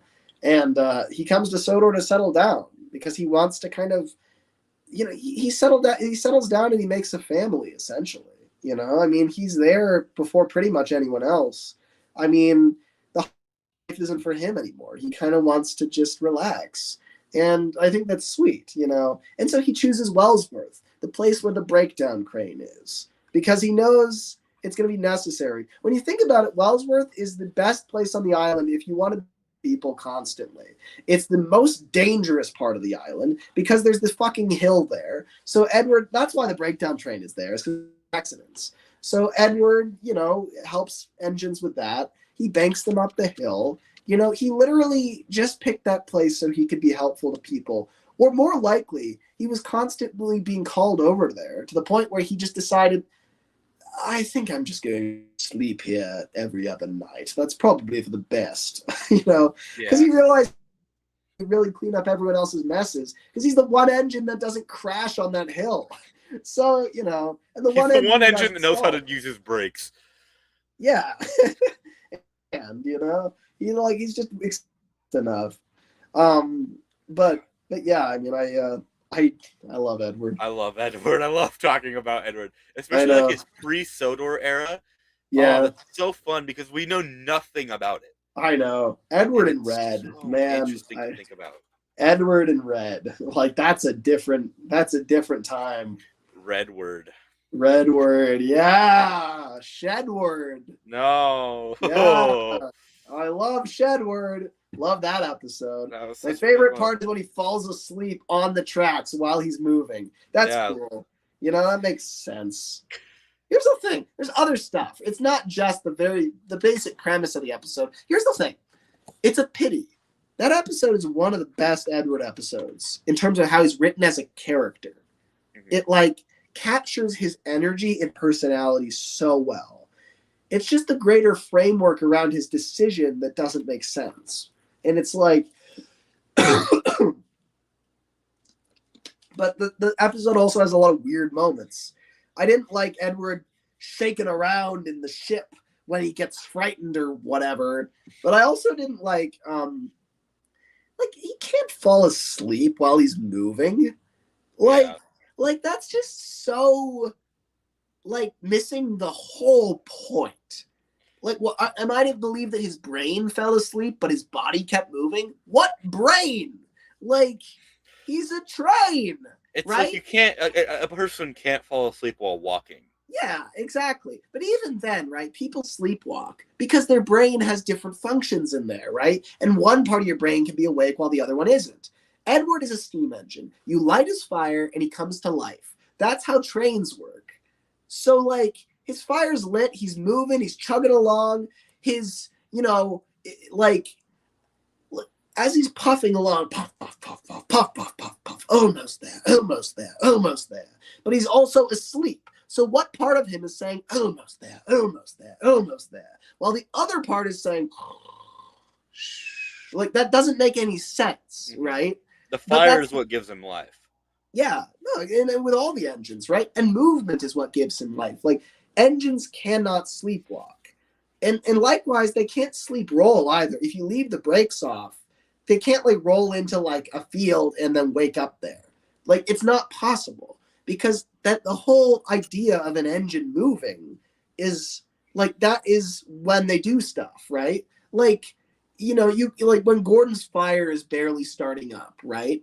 He's groggy and he's refusing to get up and he's I didn't want to go. No. And then when he comes up with his plot, the fire flares up. That's it. I'll show them. And he charges into a ditch, right? Yeah. It's the fire reflects how they behave. And likewise, the engine, the way it behaves is what gears everything. So to have the engine doing one thing and the personality doing another defeats the entire purpose of making Edward a train. Trains don't sleepwalk. So going off of that, do you think when Duke was locked in the shed, was he asleep the whole time because his fire was? I think so, and I think that's kind of the point, right? It's I'll go to sleep. It'll help to pass the time. And he does, And I genuinely, because that's kind of how you would picture an engine. Maybe in if real it's like life. if your boiler goes cold, because that's why he was still like awake in the shed, and that's the shot we saw. Yeah, Like exactly. if his right? boiler was Like, still like had a bit of warmth, he'd be like, "Oh, Right. he'd probably be like dozing off." I mean, yeah, like I always think of it in the vein of like if I was alone in that shed with Duke as he was dozing off. Well, I would still be hearing pangs and little sounds. That thing is not cold yet, right? Like this thing is still alive. It's making noises. You can hear it simmering. Like it's losing heat, but it's not done yet. He's still talking, you know? So it's like I would say that's what that is. He's still in the shed alone, and eventually he slowly tapers off. And you know, it's not a 1-to-1, right? They crash through the roof and land on him, and then he's like, "Excuse me, are you a vandal?" Well, he's cold then, right? But it's like, okay, you just fell on the train, and then it made a clang, right? You seat your ass on the dome of an engine, and it's gonna go bong, and to Duke, that's, "Are you a vandal?" You know? So it's like, I don't know, he reacts, you know, like, of course an engine would. Likewise, if you drop an engine into a turntable, like, or if you say you've got Scotsman, right, and his boiler is cold, but he's like on his US tour or whatever, so he's being lifted off of a boat and onto the dock, this thing is creaking around. Be careful, please, you know? And it's like this thing is alive, right? Even if the firebox isn't going. So there's a lot of ways an engine can kind of emote, and it doesn't have to be through steam. You know, likewise, I mean, trucks don't have any steam at all, but they're definitely alive. I mean, the way that they behave is extremely charismatic. So, you know, it's all about when the engine does something and a person has nothing to do with that. Those are the times I think that their decisions are most relevant, because it's like, well, that's how engines do stuff. You know, a lot of people ask like, well, how much control does the driver have? Well, all the control, but also the engine has all the control. Like that's there isn't really a divide, you know? It's like anything that the engine does that the driver doesn't want it to do is how much control the engine. And they can do whatever they want. They could refuse to steam up if they like. You know, that happens. In real life, that happens, you know. Gordon refuses for a long time, and then suddenly his fire shakes up and he goes and does something. He can do that whenever he wants. He stopped on the hill. He could have tried a lot harder. I mean, that's why the driver marches out and he doesn't say, "God damn it, we're bad at stoking the fire." He says, "God damn it, you're not trying," you know, because Gordon could be trying. Henry, you know, despite his illness, probably would have tried a lot harder and gotten over the hill. But Gordon gave up, you know. So that's kind of the thing, you know. And the whole Railway series is written that way, and it's one of my favorite parts of it because it just has to be about trains the way it's written. Like, it's so fundamental to the way the stories are structured. And people take this for granted, but like, you kind of need to justify why your story's about trains, you know? Like, you could be writing about people. So why is your story about trains? Well, because I can have Sir Handel almost fall off of a cliff, and then Duke can pull him back, and then everyone applauds him, even though the driver just pulled a lever. Well, the driver is not strong enough to pull Falcon back onto the cliff. If he used his bare hands, it wouldn't work. It's like, I love this line, and I'll stop in a moment.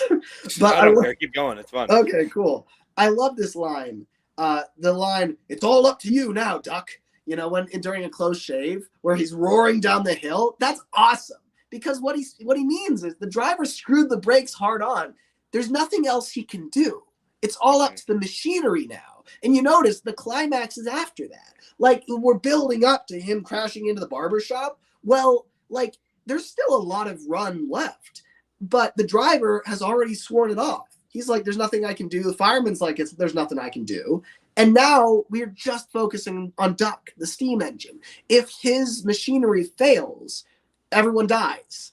And like, it's really cool that he like manages to stop the train and to clamp his brakes onto his wheels that hard that he manages to stop literally, if a few inches would have made a difference, you know? And he stops just in time. He doesn't even stop before the shop. He crashes into it. And it's like he was feet away from just slaughtering these people. But he stopped himself, because he was a good piece of technology. In the same way that seatbelts save lives and good brakes save lives and early warning systems save lives. Duck is one of those systems. And he's alive. And he has all the credit. It's thanks to him that those people are alive. Not his driver, not his fireman, maybe his designer. But mostly it's Duck. And I think that's so cool because people say, well, how much agency do the engines really have if you've got a driver and a fireman? A lot, because machinery saves our lives all the time, and Duck is one of those machines. So I think it's really cool, I have a question. Yes. Who do you think Edward's best friend is? Here's what I think. I have two very strong answers that are okay. You continue. Mine, I feel like, is Salty. I like that because I feel like Salty would never need a thing from Edward, but he knows that Edward's always there, and Edward always knows that if Salty needs something, he'll come to Edward. But I feel like that is the reason that Salty is Edward's best friend is because he doesn't go to Edward. Because Edward deals with everyone else's problems, and he's just one thing off of my plate. Thank you, Salty. No, I 100% agree with that line of reasoning. Is that he really needs somebody who he doesn't have to worry about, and Salty's one of those people. He can just trust him to take care of his own shit and be reasonable, and even back him up sometimes. If shit goes haywire, Salty can deal with it. Salty is diffusing situations at the docks because the twins respect him, and Cranky, is even made a little bit brighter by him, though he would never admit it. Salty is helping make Edward's branch line peaceful so that it's somewhere he can actually relax. That is a really good point. I think they're very close. That being said, 100% to me, Edward's best friend is Boko.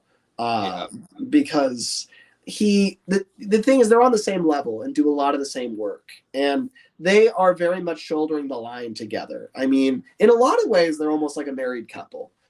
The thing is Boko, and in that situation, relationships do not have to work this way, but if you wanted to simplify it like this, then Edward would kind of be the woman and Boko would be the man, in the sense that he's more stern, he's willing to let less stuff pass. Edward can be to Bill and Ben, you wait until Boko gets home. He won't like this. Yeah. But I think that, Boko kind of came along, and just the fact that they run this line together. And Edward for so long was basically running it alone, and nobody really reached out to help him. Everyone was kind of busy with their own stuff. Then Boko comes along, and Edward immediately accepts and defends him, despite the fact that all the other engines on the island don't. So Boko owes a lot to Edward. But then in turn, Boko defends Edward because Edward's not respected by a lot of the bigger engines. And he would never stand up for himself. He would never say, but actually, I think I'm quite good at my job. I think he might do that today, but not in the 60s. Boko stood up for him. He said, no, Edward's old, but he'll surprise us all. And I think that means a lot to him too. It's just the fact that Boko's so reasonable, and he's willing to take on the big engines. He's willing to set a standard. He's willing to do the hard thing. And with Salty, I don't think Salty would really take on the big engines. I mean, he would laugh at them, but in the Donald and Douglas way. That's how he deals with the big engines, he makes jokes about them, and he kind of takes Gordon and takes him down a peg. It helps. But Boko actually gets into the nitty gritty, and he's willing to be serious, and he's willing to get dark. And I think that in that way, Salty's so lighthearted, there's some conversations he can't have, and they're very hard for him. Boko's not like that. Boko's seen the dark side of life. Boko was born into dieselization and modernization, and then was tossed out by the very railway that was building him to toss others out. So, I think that's cool. There's another reason I think they relate really hard, is I don't think Edward was very successful. I get the sense that Edward, while being an express engine, was a very shy steamer. Like, he was not what his builders wanted him to be. And so while, you know, he was in theory supposed to be very impressive, he just wasn't cut out for the express life. But he was surrounded by siblings that were all built for that task, and they were all big and blustering and proud. And Edward wasn't. Edward was more shy and curious. And I think that I kind of, in my head, it's almost like he became like an inspector's engine. So like Edward's work was always like going around the railway. When there's an issue, he takes the controller there. He takes the breakdown train places and gets things fixed up. And like, that's how he knows so much. Like over 20 years, he learned every facet of how a railway works. Whereas all of his brothers and sisters are just kind of dumbasses. They're like, look at how fast I am. Edward's like, oh, so the viaduct collapsed because of that keystone there. I see. And if we replace it, like he understands all this shit because he actually, you know, that was his job. And then when he comes to Sodor, he has all that knowledge, but he also has a crippling insecurity because he, you know, he feels like he should be an express engine. He feels like that's what was expected of him, and he's embarrassed that he's not. And it takes him a very long time to get over that. And I think that the first time he ever really relates to somebody over that is Boko. Like, I feel like, because Boko is exactly that. He was supposed to do that sort of work, and he failed, you know? He was a failure, and he was sent away. And I think the two of them could really click and be on the same level and relate. So definitely Boko. But here's the thing. Not always. That's the 60s. Today, they're best friends. But obviously, Boko only arrives late in the 60s. That doesn't mean Edward didn't have a best friend before that. I think before that, it was definitely Thomas. And this is something we don't see much of because we're seeing the tail end of that friendship. But I do think that in the early days, I mean, I put a lot of emphasis on this, and I bring it up a lot. But it's too big to ignore, is that the two of them were the first two engines on the railway. And they built the railway together. There was no Northwestern Railway when they arrived. They founded this place. And that must have brought them close. But the other thing is, I think Thomas brought the best out of Edward. Because Thomas was brash and excitable and believed he could do anything. But he wasn't all that smart. Edward is brilliant, but not very daring. He doesn't believe in himself. He thinks that, you know, well, I suppose the best thing to do would be to reschedule the system this way, but who am I to propose things to the fat director? Who are you? You're 10 times smarter than he is. That's what you are. Go talk to him. Hell, if you don't do it, I'll tell him for you. No, Thomas, don't do that. It'd be rather rude. Who cares about being rude? Come on, Edward. It's a better idea, and you're smart. Go do it. Like, that would be the dynamic they would have, right? It'd be like the student saying better logic than the teacher. Yeah, but even then, like, I don't see a student-teacher relationship with Edward and Thomas. Like, not with Edward and Thomas. Edward and the fat controller with the idea, like, oh, we got to do it this way. But he's like, well, why don't we do it this way? It's much faster and much easier. Yeah, I suppose you're right in the sense that standing up to authority, even though you really respect authority, and Edward does, but Thomas doesn't at all, you know. Mm-hmm. So he would just be so willing to speak up to him, and he would encourage Edward to do things like that, and he would really help grow Edward's self-confidence. Now the thing is, I mean, here, like, they meet each other in 1915. They have to meet each other that year. 1923 is when Gordon arrives. 1919 is when Henry arrives. They've got a lot of years where it's just them. So I think they're a really good team, and they're running the railway well together. And I don't think it's any coincidence during the strike that they immediately formulate a plan.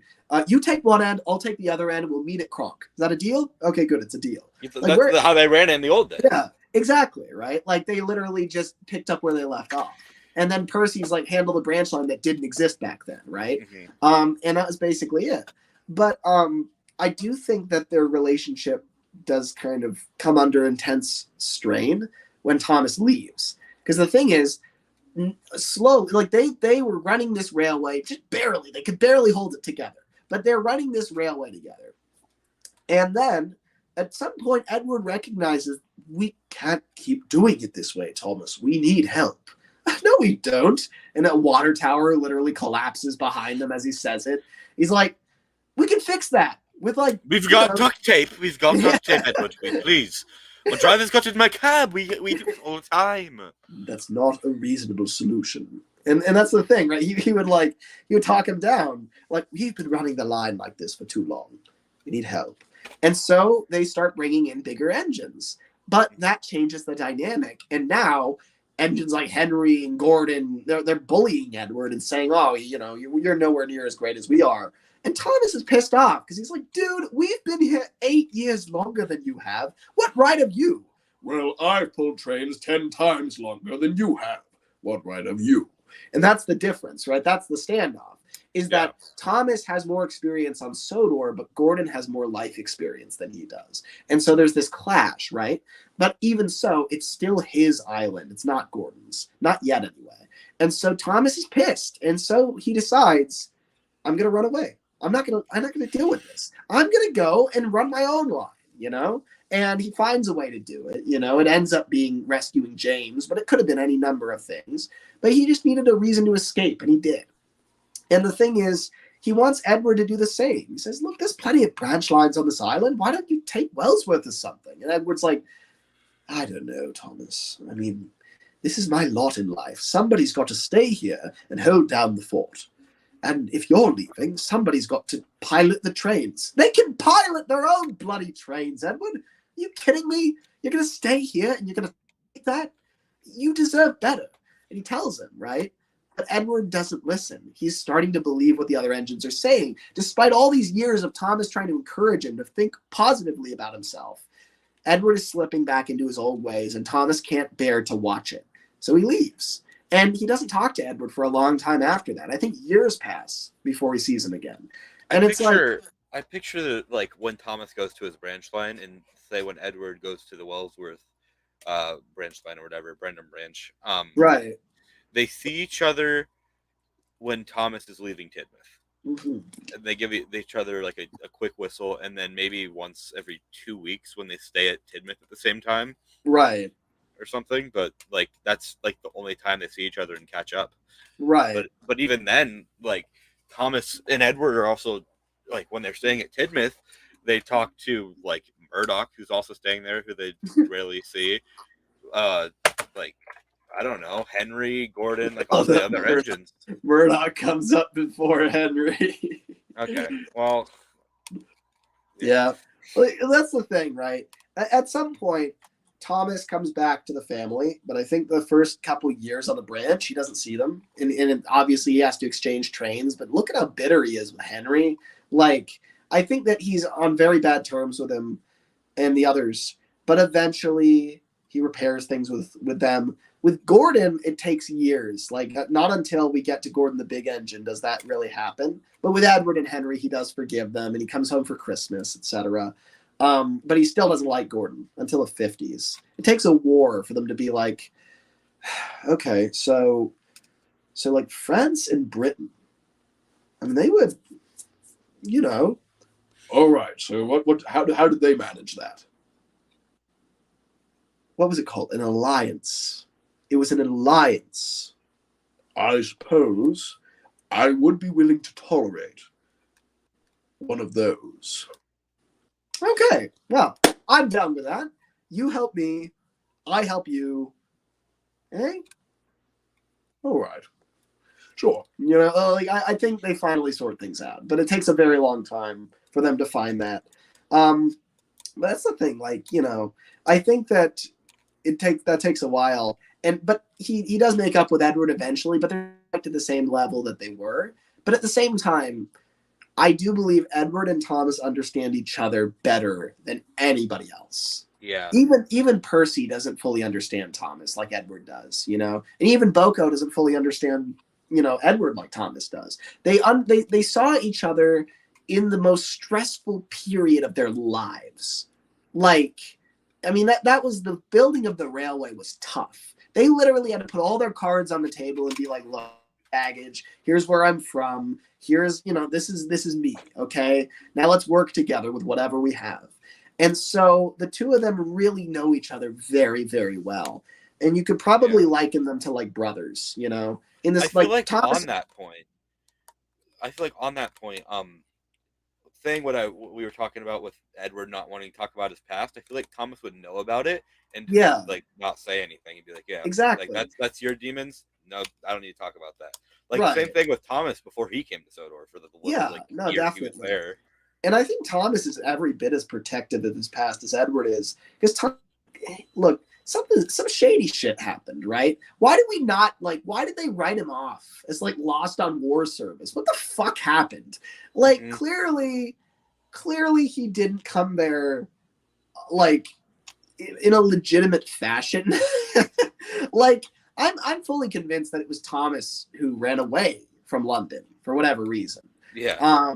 But you know, he must have been a shunter in Victoria or something lowly like that, and probably wasn't treated very well, and was sick of it and decided to run away to a new island where he could play himself. And he does that successfully and is proud of it. And then fucking Gordon comes and he's like, hey, I'm in charge. And Thomas is like, this is exactly what I ran away from, you know? And he'd be pissed off, right? Anyway, the point is, like, Edward, I think would know that whole story, and he would know exactly what Thomas's past is like. And Thomas would not be an enigma to Edward at all. He would understand exactly why he acts the way he does, which is, I think, what makes the parting at Vickerstown so difficult. Because I think at some point, you know, when Edward decides to stay behind, he's there during the strike, you know, he's the one mediating things, and Thomas decides to leave. Both of them fully understand why. Neither of them is really surprised, but they realize that their personalities have reached their logical conclusions and they don't agree on this. So Thomas leaves and Edward stays, and Edward takes the punishment, and Thomas goes and gets gratified. But at the same time, like, he's alone on his branch line for years, and it's kind of tough. And it's a very long time until he finally accepts help. Also, I fucking hate the 30s and 40s. Can we just go straight from like 1926 to like 1949? Can we just do that? Like, it doesn't make any sense. Like, Percy shows up in 26, and then like he goes to the branch in like 55. That doesn't make any sense. It doesn't work. It doesn't. You get what I'm saying here? Like, he's just there for 30 years. He's just pilot for 30 years. Oh, no, he's not. See, that's the part of the timeline I struggle with, right? I can totally get over Gordon and Thomas being weird ages. That doesn't matter to me, right? Because Thomas wasn't in like the like observation room of Doncaster being like, there he is, being born. I wonder what I'll name him. Like, that's not what was happening, right? Yeah. Instead, it was like Gordon shows up and he's all mature and he's more mature than Thomas, and it's like, he's like a stepdad that just walked in, you know? Like, sure, he wasn't there for most of his childhood, but he is older than him, you know? It feels that way. But I don't know how to explain the 30s and the 40s. It's just you know, all the character development happens after like a 30-year gap. It's tough. Back on what you were saying about Edward running the Brennan branch before Boko came, I feel like Edward would get up like an hour or two before he had to and go to sleep an hour and a half later before he needed to get all the work done. Right. Like, there's a lot of stuff, like I got to pull the passenger trains and I got to get the goods done. I can't do that all at once during my time that I'm running, especially with Gordon, Henry, and James running the main line or whatever. Yeah, and he's getting like 4 hours sleep, right? Yeah. And I think it's, you know, it's really cool that Edward, I mean, by the time we get to his crank pin breaks and his side rod flies through his body. That is like a fundamental, that I don't even know how that would relate to a human.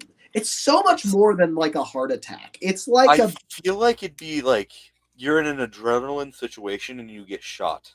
Right. Like you feel it, but you It is in terms of like how he deals with it. I definitely agree. But I mean more like his body gave up on him.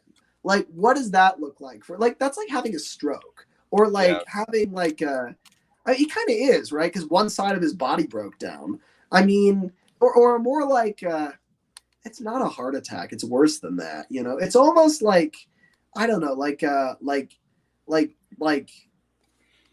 I don't even know. Like,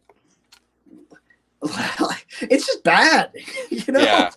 Like, you know, because the thing is, he's been working so hard for so long, and then he has a fundamental breakdown. You know, and he keeps going, but like, damn, the fact that he was at that point, I'm sure part on his body was loose, you know? You could walk up onto him and wiggle the smoke box around. Like, it wouldn't be solid, you know? Like, that's I can do that with my lady model. nice. So have you been working her night and day cruelly? Oh, wow. Yeah. Damn. Yeah. She's got to make gold dust so Sodor can stay alive. I see. No, that's not what I have, lady. The lady is not magical. No, she's in the background of the Railway Museum in Ulfstead in season 1 of my series. Lady is there.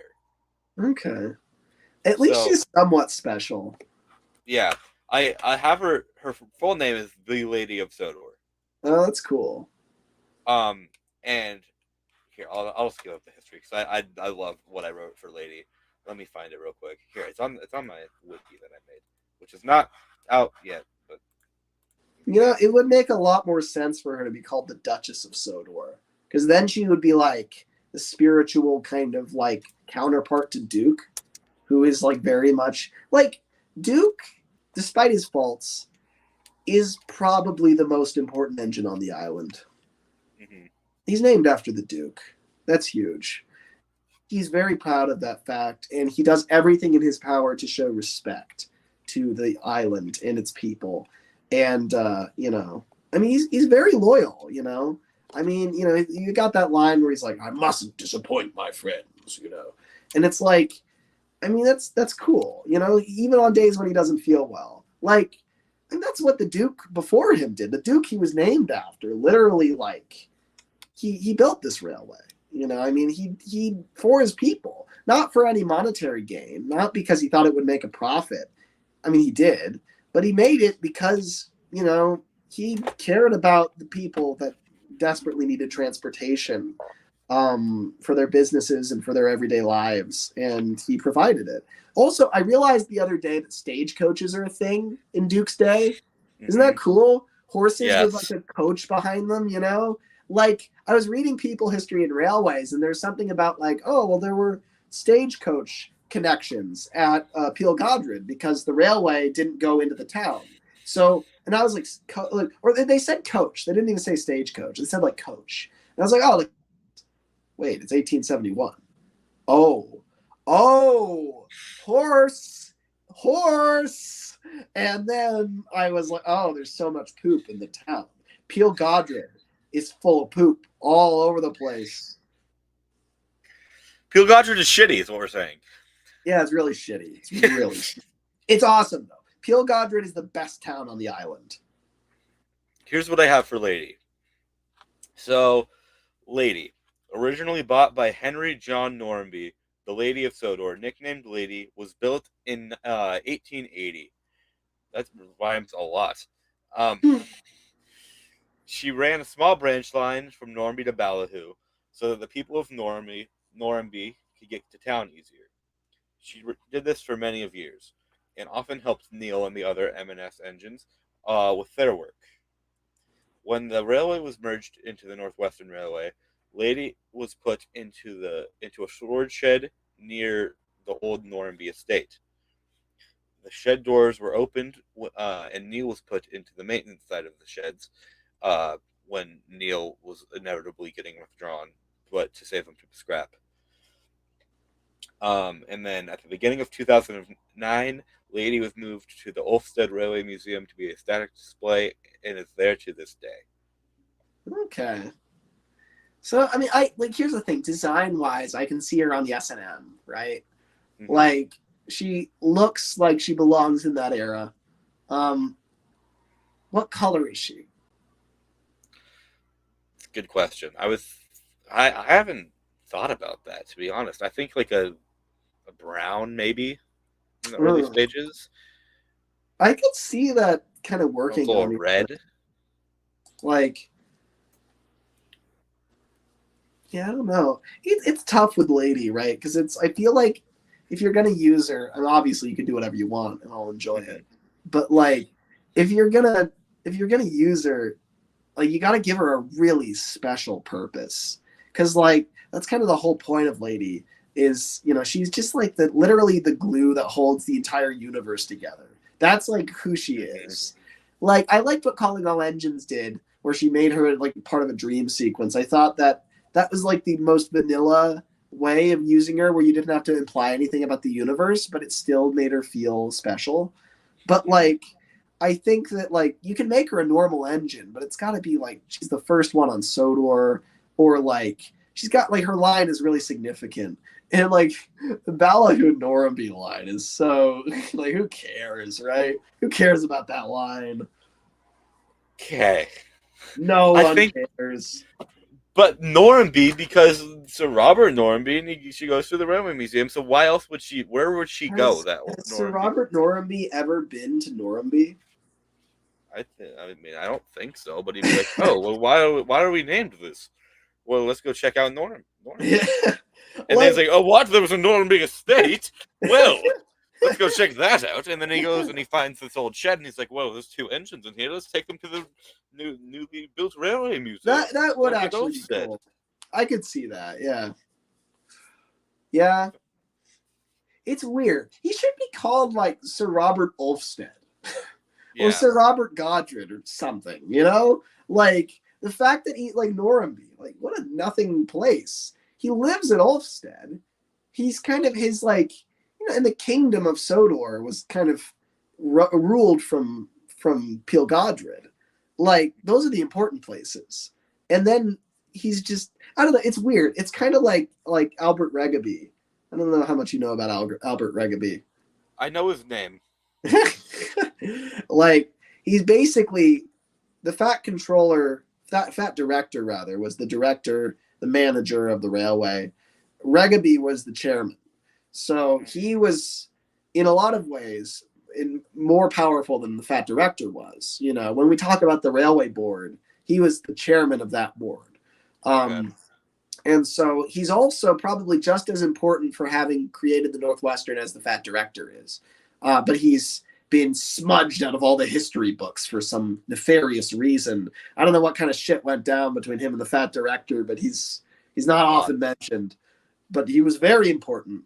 But the point is, Imagine if he like ran like the Wellsworth and Sudbury or something.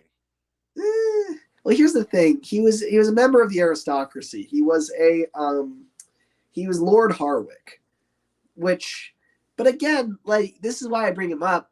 He had nothing to do with Harwick. He lived in Abbey. So like, why is he Lord Harwick? Like, why does no one live where they actually? I don't know. It's weird. But then again, the Prince of Wales didn't live in Wales. He lived in fucking Windsor or wherever. Yeah.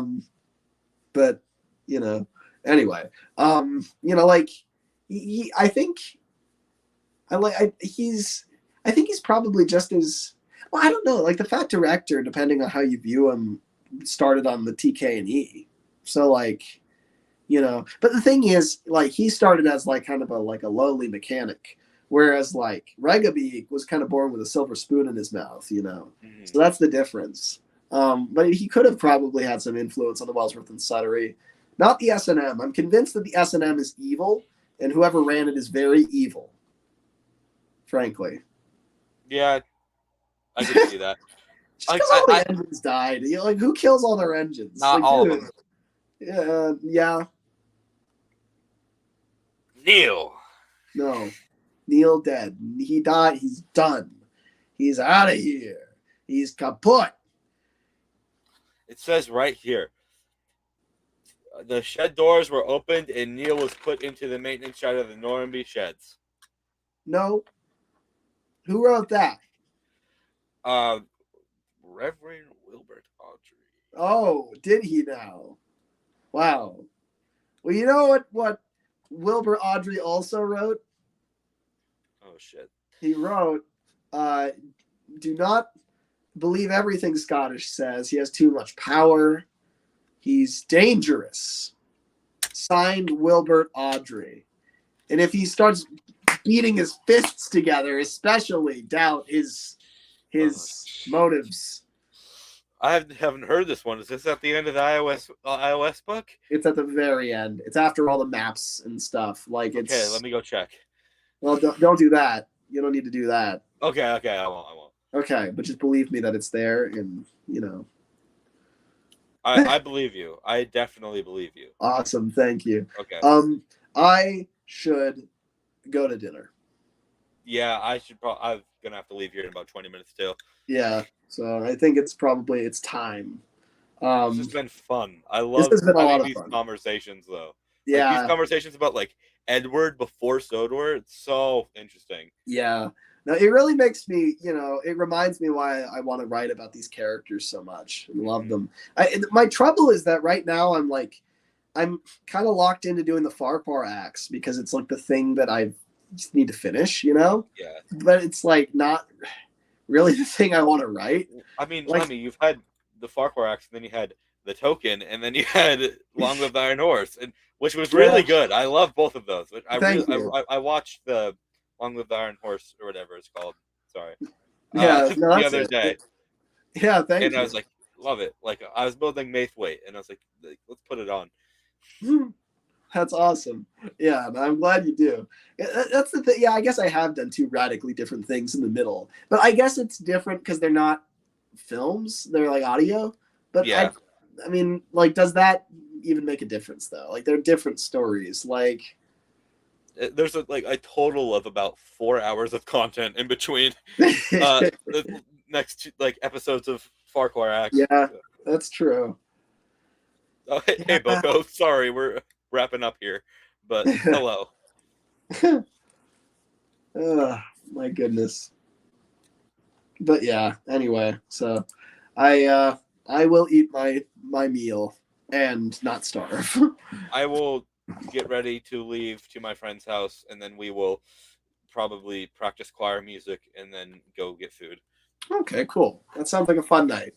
Yes. All right. Well, I mean, it's already been a fun night. Thank you. Yeah, there you go. It just keeps on going. Yes, until spring break ends. Yes. Yeah, live it up. Anyway, I'll talk to you soon, Scottish. It's been a lot of fun. Bye, All right. Lemmy. Take care. You too. And that's Master of the Lemons, everyone. Like I said, will be going to hang out with some friends. But yeah, I appreciate everyone coming on and watching the live stream and tuning in to see what me and Sir Lemeth have to say, which is always fun. I love talking about Thomas stuff, especially with an audience and people here to see like me and Lemmy and what our ideas are, instead of just like it gives people a new perspective of what to think, like I love it. I just love talking about this fictional world that the Reverend created because it's just amazing. Yeah, like when people say, why are you a fan of a kid's show? Why are you a fan of a kid's show? It's not a kid's show. It's what a kid's show have 2 books dedicated to the lore of the series. No, it wouldn't. It wouldn't. Like Paw Patrol doesn't have that. Like kid shows don't have that. It's way more than that. I think of it like Lord of the Rings, like it's a big universe of stuff and like world building and stuff. That's what Thomas is to me. And I like being able to share my opinions on that. And I like hearing other people's opinions on that. Like Lemmy's. Like I know Lemmy has a lot more of a Railway series knowledge than I do. And I love the Railway series, even though I don't have much of a knowledge on it. But stuff that we talk about is just very informational, and it's why I love having conversations with Lemmy, because he's so intellectual about things that I have no clue about. Like he's the one that introduced me to a lot of he's the one that sent me the Railway series books, the Chris Audrey books. I didn't have those before I met Lemmy. He sent me the PDF to that. The iOS book, he sent me that, and Reading Between the Lines, he also sent me that. So I owe a lot of my Railway series knowledge to Lemmy. But yeah, thank you for watching the stream, guys. It's been fun. Hope you enjoyed us doing character voices and talking about Edward a lot and Gordon, Henry, all those other characters. Thomas, I should probably say Thomas. But yeah, it's been really fun. I love doing these little streams with Lemmy. Hope we can continue. I don't know if we're going to be able to do them as much because I will be getting back to school. But yes. Thank you guys for coming on and watching us live stream and rant about Thomas characters, but I should be getting ready to go hang out with my friends. So I'll say goodbye to you today and see you again on another day. Goodbye, all. I hope you had a great time.